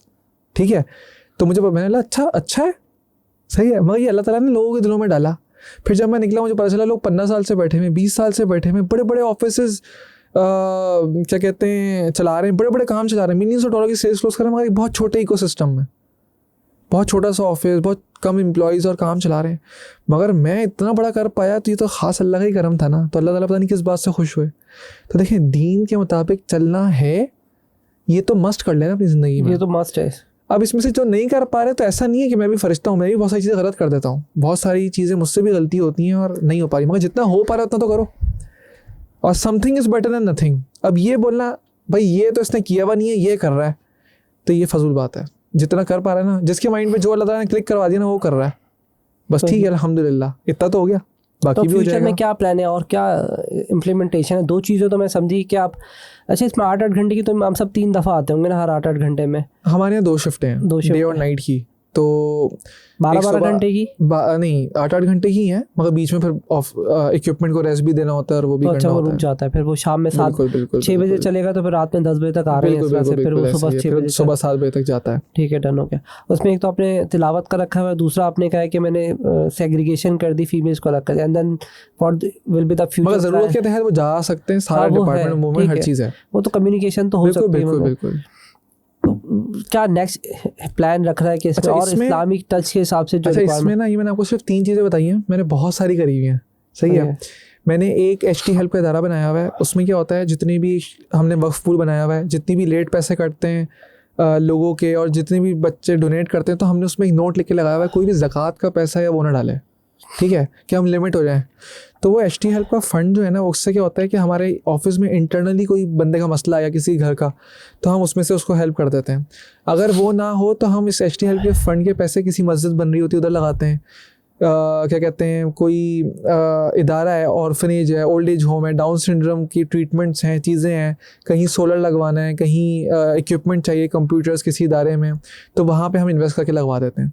तो HT हेल्प के ज़रिए हमारे ऑफिस के थ्रू लोग विजिट भी कर रहे हैं डिफरेंट ओल्ड एज होम में, बच्चों के पास जाना, ऑर्फनेज में, और वहाँ पे मदद भी कर रहे हैं, ठीक है। तो वो एक कल्चर क्रिएट हो गया। अगर कोई लेट भी आता है ना तो कहता है अच्छा मेरी डिडक्शन कहाँ गई है, किसी अच्छे पैसों में गई है, कोई मसला नहीं है, तो कंपनी नहीं रखती वो पैसा, ठीक है। हम वो सारा क्या करते हैं, डोनेट कर देते हैं HT हेल्प में, और वो HT हेल्प का पैसा कहाँ लग जाता है, अच्छे कामों में। तो ये एक हमने करा। फिर तरावियाँ हमने करवाई माइनों के साथ, मतलब तफसीर के साथ, उसमें फैमिलीज़ को भी अलाउ करा, आएँ छत पे आके पढ़ें। फिर इसी तरह मतलब मुझे याद भी नहीं रहती, ठीक है ना, बहुत सारी चीज़ें और भी हैं जो हम लोगों ने इंटीग्रेट करी। हम लोगों ने ओवरों पे लोगों को भेजना शुरू करा, हर महीने हम ओवरा बैलेटिंग करते थे, ठीक है। अभी फिर जब Q3 आया था, थोड़ा सा हालात डाउन थे, उसको हमने रोक दिया था पहले, उससे पहले। तो अभी इंशाल्लाह उसको वापस रिज्यूम कर देंगे। तो इस तरह की बहुत सारी प्रैक्टिसेस हैं जो आप दीन के लिए कर सकते हैं और आपको करनी चाहिए और डूएबल है। बस एक स्ट्रगल हो यार, मैं और क्या कर सकता हूँ इस चीज़ अल्लाह के लिए इंटीग्रेट, कि अल्लाह ताला उससे खुश हो। अच्छा, आपको क्या लगता है ओवरऑल, जैसे जितने भी स्टार्टअप्स खुल रहे हैं, जैसे कंपनियाँ खुलती रहती है, बंद हो जाती है 3 साल में, 5 साल में, कुछ लोग तो शायद वो अकेले खुद ही खोल के खुद ही उसमें बोलता है CEO और एक कंपनी का नाम देता है खुद ही। तो आपको क्या बेसिक वजूहत लगती हैं कि कंपनी जो फेल्ड हो रही है या ग्रोथ नहीं कर पाती, वहीं के वहीं सस्टेन पे रहता है, तो फेल्ड होने की अगर बेसिक वजह पूछी जाए तो क्या है? अच्छा, अगर मैं फेल होने का मेन रीज़न बताऊँ ना, तो वो है काहिली। काहिली इस बात की कि मुझे नहीं सीखना, कोई सीखा सिखाया आ जाए, या मेरा माउस पकड़ के और कीबोर्ड करके मुझे करके दिखा दे किस तरह से सेल्स गिरा रहा है, ठीक है। आपको खुद बैठ के हंट करना पड़ेगा। ईमेल मार्केटिंग है, आपको आना चाहिए कि किस तरह से ईमेल मार्केटिंग के थ्रू मैं लीड्स निकाल सकता हूँ। आपने सीखना है, आपने कोर्सेज करने हैं, आपने करना है। लिंक्डइन के थ्रू किस तरह से मैं आउटरीच करके काम ला सकता हूँ, आपने सीखना है, डिपेंडेंट नहीं होना। तीसरा, आपने सोशल मीडिया के थ्रू लीड्स निकालनी है, ट्विटर, डिस्कॉर्ड वगैरह के थ्रू आपको आना चाहिए, सही है। और अब तो ये बहुत आसान भी है, मैंने भी ईमेल मार्केटिंग का कोर्स पूरा डाला हुआ अपने यूट्यूब चैनल पे, और लिंक्डइन के ऊपर तकरीबन मैं 4-5 डिफरेंट लोगों के साथ मिल चुका हूँ। तो अब तो ये भी नहीं कह सकते कि इसमें उनके पास रिसोर्सेज लगने। मैंने आपकी बात और इसलिए काटी कि ताकि अगर कोई सुन रहा है तो ये इसी चैनल पे जाके भी मेरा खुद का ईमेल मार्केटिंग का खुद मैंने जो सीखी है वो मैंने कोर्स में डाला हुआ है, अमेजोन का कोर्स डाला हुआ है। ये 3 से 4 लोगों का जो मैंने डाला हुआ है, लिंक्डइन से कैसे हंट करना है आपको क्लाइंट, वो आप उठा सकते हैं। इसके अलावा आपको फेसबुक मार्केटिंग से कैसे क्लाइंट उठाने, SEO से कैसे क्लाइंट उठाने, ये सारी चीज़ें मैंने एक्सपर्ट लेवल के बंदे उठा के इस पर पॉडकास्ट डाली है। सेल्स एक आर्ट है, इस आर्ट में ना कंसिस्टेंसी चाहिए। और ना वो बच्चा जो मुस्तकिल मिजाज नहीं होता ना, या बहुत इंस्टेबल होता है, बस थक जाता है, वो नहीं कर सकता। ट्रस्ट चाहिए अल्लाह पे और मेहनत करते रहना है। तो ईमेल मार्केटिंग सीख जाओ, लिंक्डइन आउटरीच सीख जाओ, डिस्कॉर्ड, ट्विटर वगैरह सीख जाओ। SMM के थ्रू कॉलिंग पे जा रहे हो, देखें you have to face rejection, ठीक है। आपने बस लगे रहना है, आपने पहली 2 सेलें गिरा देनी है, वो 2 सेलें आपने गिरा दी, तरीका आ गया, आपने वो रेप्लिकेट करना है अपनी टीम में। फिर उसमें से जो काबिल लोग हैं उनको मैनेजर बनाना है कि इन 5 बंदों को चलाओ, और फिर वो खुद ब खुद क्रिएटिविटी करते रहेंगे। उसमें कहते हैं ना वो नई नई स्ट्रैटेजीज़ कि किस तरह से इसको मैं ज़्यादा बेच दूँ, अपसेल किस तरह करूँ, फिर वो स्ट्रैटेजीज़ आ जाती हैं उसके अंदर, ठीक है। मगर कंपनी के ओनर का ये ज़रूर काम है कि वो ये मेक श्योर करे कि यार काम डिलीवर हो रहा हो। हम सेल्स को तो फोकस करते हैं, काम की डिलीवरी को फोकस ही नहीं करते। मेरे ऑफिस में ना हम क्या करते हैं, एक क्लाइंट था, उसके कोई 3 काम जमा हो गए। अव्वल तो सबके काम बन के जा रहे होते हैं, मगर मेरे सामने जब वो आया ना तो मैंने उससे अपसेल रुकवा दी। वो क्लाइंट एक और सर्विस पे पैसे देने को तैयार थी, मैंने इससे हम पैसे नहीं लेंगे जब तक इसकी ये 3 काम डिलीवर नहीं हो जाते। अब सेल्स वाले को भी टेंशन हुई कि भाई ऐसा काम भी बनवा के भिजवाऊँ जल्दी। तो देखें, आपको ना पैसे को ना करना आना चाहिए। पैसा ज़रूरी नहीं है ज़िंदगी में, पैसे को ना करना इतना ज़रूरी है। ये आपके अंदर ना कह लें कि अल्लाह की तरफ से क्वालिटी होगी, अगर आप हलाल के लिए और आप सही चीज़ के लिए पैसे को ना कर दो। क्योंकि हमारे यहाँ ना पैसे के लिए सब करने को तैयार हैं लोग, ठीक है। तो मैंने क्या करा, वो मना कर दिया। मैंने जब तक ऐसा काम, उसके चक्कर में काम जल्दी बना भी कि उससे सेल उतारनी है, फिर टारगेट्स पूरे करने, और क्लाइंट भी मुतमईन चल रहा है। तो देखिए ये बहुत ज़रूरी है कि काम सही तरह चले, सही है, और काम सही तरह चलने के साथ साथ काम की डिलीवरी भी हो। ये है। अच्छा अदीब, ये तो ठीक है, CEO जो है वो सारा आपने कहा कि खुद सीखे जाके पहले 2 कस्टमर ले आए, एंड देन अब एक एज अ CEO लेवल पे वो सारे डिपार्टमेंट को तो नहीं सीख सकता ना, मतलब डिज़ाइनिंग नहीं सीख सकता, फिर अगर उसने कोई डेवलपर रखे हैं तो डेवलपर नहीं सीख सकता, ठीक है। सेल्स के एरिया में उसने एक्सपर्टीज़ ली, बट आपने कहा कि वो सारे काम करें। तो मुझे इधर यहाँ कन्फ्यूजन लगती है कि ठीक है वो शायद सेल्स पर या अगर वो डिज़ाइनर इटसेल्फ तो शायद डिज़ाइनर डिपार्टमेंट को तो ज़्यादा ग्रोथ कर लेता है, पर सेल्स को नहीं करेगा। तो क्या इस तरह से पॉलिसी हो सकती है कि सारे डिपार्टमेंट हमारे एक साथ ग्रोथ कर जाएँ? अच्छा देखिए, एक बड़ी अच्छी मिसाल दी जाती है। कंपनी जो होती है ना वो एक ह्यूमन बॉडी की तरह होती है। अगर मैं बोल रहा हूँ ये एक हाथ मेरा सेल्स है, दूसरा हाथ मेरा HR है, और मेरा जिस्म जो है वो डेवलपमेंट है, तो अगर मैं सेल्स को बढ़ाता रहूँ, मेरा एक हाथ बहुत बड़ा हो और मेरा जिस्म और एक हाथ छोटा हो, अजीब सा लगूंगा मैं। या अगर मैंने डेवलपमेंट बहुत अच्छी कर ली, सेल्स और वो नहीं है, मतलब मेरा जिस्म बहुत बड़ा हो जाए और मेरे हाथ दोनों छोटे छोटे लगे, अजीब सी लगेगी। बिल्कुल ऐसे ही है, सही है ना। तो ऐसी चीज़ को हम क्या कहते हैं, एबनॉर्मल। तो अगर कंपनी का कोई भी एक डिपार्टमेंट ग्रो करा जा रहा है और बाकी सारे डिपार्टमेंट साथ साथ ग्रो नहीं करे जाएंगे, तो कंपनी क्या हो जाएगी, एबनॉर्मल। एबनॉर्मल कंपनी का स्कोप नहीं सही नहीं होता, विजन सही नहीं होता। तो ना आपने इक्वली ग्रो करना है। पहली चीज़, इक्वली ग्रो करने में आप अकेले अच्छे नहीं हो ना, तो आप एक्सपर्ट ओपिनियंस लो, एक्सपर्ट लोगों से ताल्लुकात बनाओ। देखिए अल्हम्दुलिल्लाह पाकिस्तान में हर फील्ड का कोई ना कोई एक्सपर्ट हमारे जान पहचान में निकल ही आता है, ठीक है। और अगर नहीं भी निकल रहा, आप कांटेक्ट करके उसके पास मिलने चले जाओ। आप उसको बताओ कि यार मैं इसको किस तरह ऑर्गेनाइज करूँ, किस तरह बेहतर करूँ, आपके क्या की टेक अवेज हैं, मैं उसको लिख लेता हूँ और वो चीज़ें मैं इम्प्लीमेंट कर दूंगा। वो आपको चीज़ें बताएगा, आप उसको इम्प्लीमेंट कर लो। आप एक्सपर्ट नहीं हो, आपका दोस्त एक्सपर्ट है, आपका जानने वाला एक्सपर्ट है। मुझे कोई भी बंदा कहीं भी मिलता है ना, मैं उसको बोलता हूँ यार तुम मुझे क्या रेकमेंड करते हो, मैं कंपनी में क्या करूँ। हंगर टू लर्न होना चाहिए, ठीक है ना। If you are not hungry to learn, तो फिर कोई बंदा जितना भी आपको ज़बरदस्ती पीछे पड़ जाए, चीज़ों को बेहतर नहीं कर सकता। तो सब आपने बेहतर नहीं करना, आपने मशवरों पे बेहतरी लानी है। लेकिन मशवरा भी तो होता है कि अगर किसी से मशवरा लिया, उसकी पॉलिसी एचआर की थी 300 लोग की, या वो अपने एम्प्लॉय को दे रहा था गाड़ी घर ये वो, और उसने पूछा कि भाई एम्प्लॉय को ये दे, लेकिन उसकी कंपनी में इम्प्लीमेंट वो पॉलिसी नहीं होती, तो वो भी तो डिफ्रेंशिएट करता है। बिल्कुल, वो बिल्कुल। कैसे फिर आप, अच्छा, ये वाला जो फैक्टर है ना, ये समझना बहुत ज़रूरी है। और ज़्यादा स्टार्टअप्स के फेल होने का एक वजह ये भी होती है कि वो लोग ना अपना कल्चर अच्छा करने के चक्कर में बहुत सारे वो डिसीजंस और वो इनिशिएटिव्स ले लेते हैं जो दूसरी कंपनी ने बहुत बाद में लिए होते हैं। जैसे कि मैं मिसाल देता हूँ, कोई मेरी कंपनी से इंस्पायर हो जाए और बोले कि भाई ये तो फ्यूल कार्ड भी देते हैं, ये तो वैन सर्विस भी देते हैं, तो मैं भी देना शुरू कर देता हूँ। जबकि सच बात उसको ये नहीं पता कि मैंने ये कंपनी में शुरू करा 2 साल बाद। तो 2 साल पहले मैंने अपने आपको फाइनेंशियली मजबूत करा कि मैं अफोर्ड कर सकूं, और फिर मैंने देना शुरू करा। फिर मुझसे मशवरा भी तो ले, ठीक है। फिर मैंने उसको रोका भी एक टाइम पे, तो मुझे लगा ये शायद सही नहीं था, अगर बाकी कंपनियां नहीं देती तो सही है। क्योंकि अब मैं आपको मिसाल बताता हूँ, हम लोग कॉस्टिंग करते हैं एक मंथ के हिसाब से, यार 3-4 लाख रुपए तो जा रहे हैं, मगर यकीन करें अगर 50,000 रुपये भी आपका रेवेन्यू डाउन हुआ ना, आपके एक्सपेंस है, आप हर महीने 50,000 लोन में आ रहे हो, और जो कॉस्ट आप रिकरिंग रखने जा रहे हो ना, उसकी वर्किंग बहुत ज़रूरी है। भाई मैं समझिएगा, मैं 10 लाख रुपए की बिल फॉर फ्यूल में दे रहा हूँ, सही है, फ्यूल मैं अपनी कंपनी में बांट देता हूँ 1 मिलियन का, तो ये सालाना कितना बन गया, 12 मिलियन। 12 मिलियन बन नहीं सॉरी, 1.2 मिलियन, मतलब 12 लाख रुपए बन गए, वो 1 करोड़ 20 लाख रुपए बन गए, ठीक है सॉरी। तो 1 करोड़ 20 लाख रुपए पे मैं अगर मार्केटिंग चलाऊँ अपनी कंपनी की, तो मैं कितना रेवेन्यू ला सकता हूँ, ठीक है, 2 करोड़ 3 करोड़।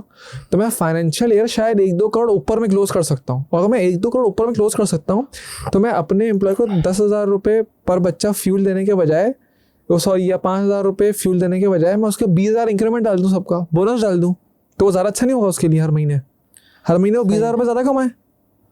आ रही बात समझ? तो फ्यूल ज़्यादा अच्छा आइडिया था, ये ज़्यादा अच्छा आइडिया था। फाइनेंशियल प्लानिंग बहुत ज़रूरी है, ये मैंने खुद भी बहुत देर से रियलाइज़ करा।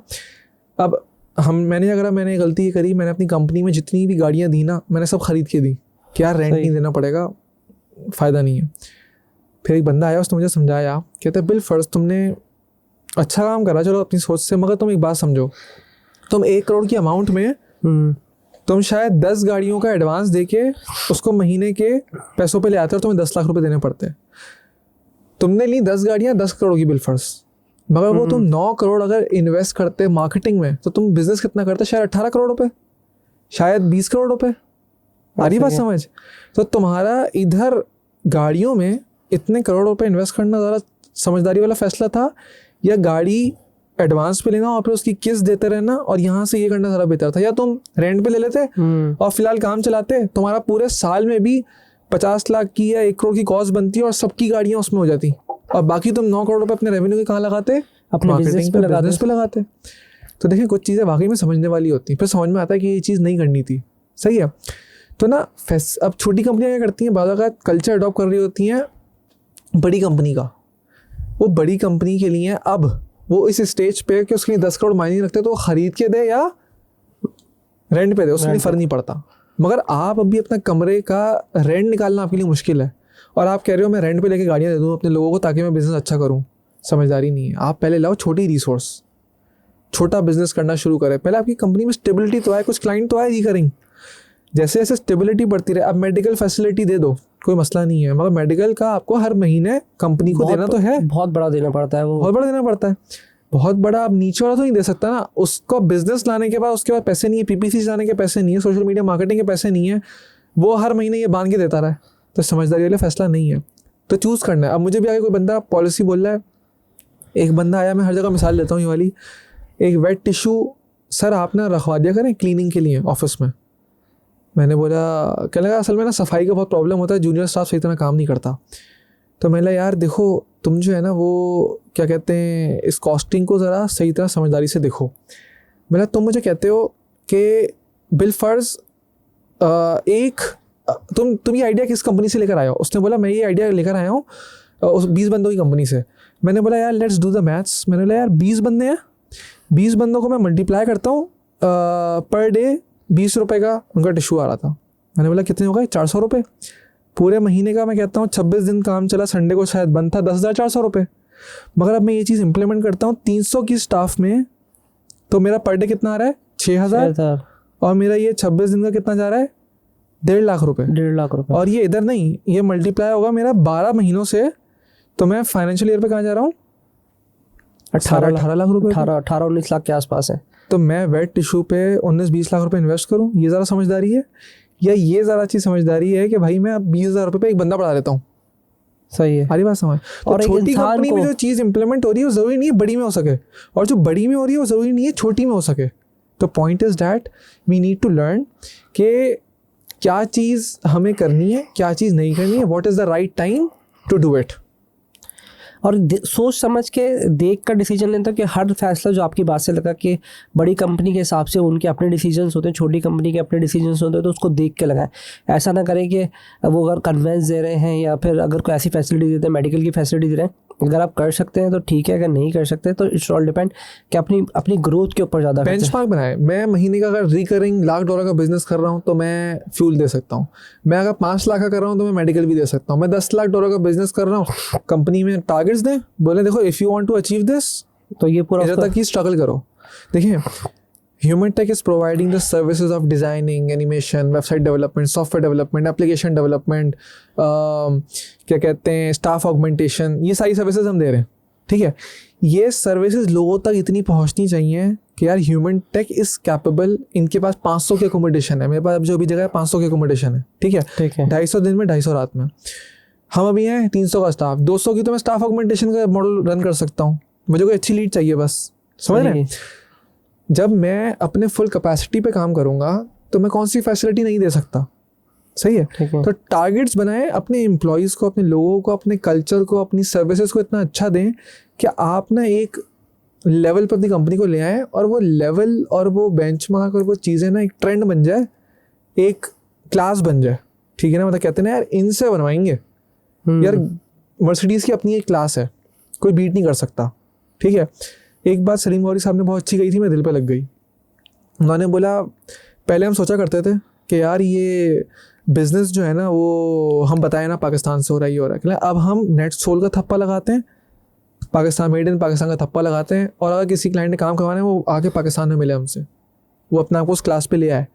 तो मैंने वो बात पिक करी, मैंने बोला मैं ह्यूमन टेक के ब्रांड को उस लेवल पे लेके जाऊंगा कि हम ह्यूमन टेक से काम करते हैं और हम मेड इन पाकिस्तान है और हम भी अच्छी सर्विस दे सकते हैं। तो ये स्ट्रगल होनी चाहिए और टीम भी पूरी स्ट्रगल करे उस रेवेन्यू को, उस गोल को हिट करने के लिए। अच्छा, क्योंकि डिस्कशन तो भी बहुत सारे सवाल हैं, क्योंकि टाइम बड़ी हो गई, फिर लोग देख के लंबी पॉडकास्ट देख के भी नहीं करते, तो मैं आपको दोबारा भी अगर मुझे कमेंट आए तो मैं बुला लूँगा। लेकिन इन द एंड मैं हर एक से एक सवाल करता हूँ कि पूरी पॉडकास्ट के अंदर कोई ऐसा सवाल आपको लगता है कि यार ये तहसीन तुमने सवाल नहीं किया, that I wanted to be discuss with लोगों के साथ, क्योंकि आपने 2-3 पॉडकास्ट पहले भी किए, लेकिन कहीं ऐसा होता है कि यार ये वाली बात मैंने नहीं की है, देन हम उसको यहाँ क्लोज करें। अच्छा, एक सवाल जो आपने नहीं पूछा जो सबका इंटरेस्ट होता है, that is sales, how to do sales, ठीक है। ऐसा ही होता है, मगर वो हम लोगों ने इसलिए नहीं करा क्योंकि मेरी पहली पॉडकास्ट में मैंने अपनी पूरी अर्ली लाइफ बताई हुई है एक जगह पे, फिर दूसरी एक पॉडकास्ट हुई तो उस पर मैंने जो मसले थे और सेल्स के तरीके थे उस पर ही डिस्कस किया था। तो इधर मैंने वो टॉपिक्स हम लोगों ने कवर करने की कोशिश कर ली और आपके सवाल इतने अच्छे थे सारे कि उसमें वो मसले हो गए जो अभी लोग करंटली फेस कर रहे हैं और जिसका एक्सपोजर लोगों को मिलता नहीं है। क्योंकि इसीलिए हमने थोड़ा डिफरेंशिएट रखा कि यार कनेक्टेड ना हो, और इस वजह से मैंने अपनी जर्नी भी नहीं किया। अगर किसी को जर्नी देखनी होगी तो वो फाइंड आउट कर लेगा आपके नाम से, वो जाके जर्नी ढूंढ लेगा, अतीब हिलाल जाके सिर्फ डालेगा। हाँ, वो अच्छा, मैंने ना छोटे छोटे लेक्चर्स भी बनाए हुए हैं, जैसे लोगों को ना अपने वर्क कल्चर में प्रॉब्लम्स आती हैं, तो मैंने वो इंटरनल अपनी कंपनी के लिए बनाए थे, मगर मैंने उसको पब्लिक कर दिए ताकि लोगों को कोई मसला आ रहा है ना तो वो उधर से हेल्प ले लें। जैसे प्रमोशन और रिज़ाइन, अब स्टाफ बोलते हैं मैं रिज़ाइन दे दूँ या प्रमोशन के लिए स्ट्रगल करूँ, और अगर प्रमोशन नहीं हो तो मैं रिज़ाइन दे दूंगा। तो इस माइंडसेट को ठीक किस तरह करना है एम्प्लॉय का, उसके लिए एक वीडियो डाली मैंने अपने मैनेजर्स के लिए।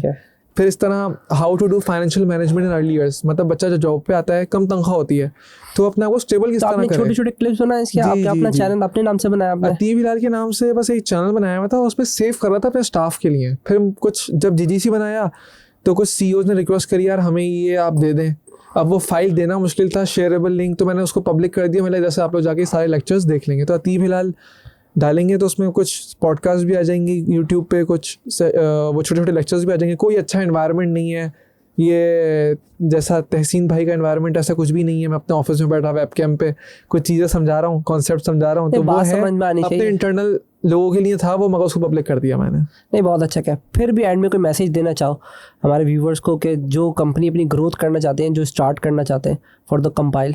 कहते हैं ना अमल का दारोमदार नियत पे है, तो मैं कहता हूँ कि लोग ना इनिशिएटिव्स ले लेते हैं, इन्वेस्टमेंट कर देते हैं, मगर पीछे ना कोई अच्छा मकसद नहीं होता। अल्लाह ताला ना सबको दे रहा है, सब अच्छा कमा रहे हैं।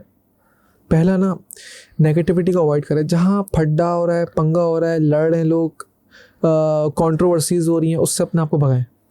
दूसरा, पॉजिटिविटी के लिए काम करें, किस तरह से यार इल्म बांट सकते हैं, किस तरह से लोगों को सिखा सकते हैं, किस तरह से जो है दूसरों को एम्पावर कर सकते हैं, वो करना शुरू करें। तीसरा, किसी भी शख्स का कोई भी मसला आ रहा है उसको ओन करें, जितना आप टाइम दे सकते हैं उसको सिखाने की कोशिश करें। अपने वर्क को इस तरह से लेके चलें कि उसमें हाँ आप कोई दीन के लिए भी काम कर रहे हो, दुनिया के लिए भी कर रहे हो, और कुछ हो रहा हो, सिर्फ आप कमा नहीं रहे हो। पैसे को ना बोलना सीखें, सबसे इंपॉर्टेंट बात, पैसे को ना करना। जिस तरह आप सीख गए ना, उस दिन आपके लिए पैसे की वैल्यू नहीं है, और जिस दिन आपके लिए पैसे की वैल्यू नहीं है ना, उसका मतलब ये आपको ज़िंदगी में कभी भी कोई आदमी ना ख़रीद सकता है, ना गलत बात पे कन्विंस कर सकता है। सिंपल। बहुत बहुत अच्छा मैसेज दिया और बहुत मज़ा आया आपसे बात करके ओवरऑल। और बहुत मूडे बहुत सारे सवालात हैं, लेकिन टाइम की कमी की वजह से नहीं कर सकते। इन दैन अगर कमेंट आते हैं तो लोग बोलते हैं यार आप दोबारा बनाएं, एंड देन वो सवाल उसमें आते तो हम डेफिनेटली आपके साथ वो सवाल भी कर लेंगे इंशाल्लाह। बिल्कुल, बहुत मज़ा आया। Thank you so much. Thank you so much. अल्लाह हाफिज़। जज़ाकल्लाह। अल्लाह हाफिज़।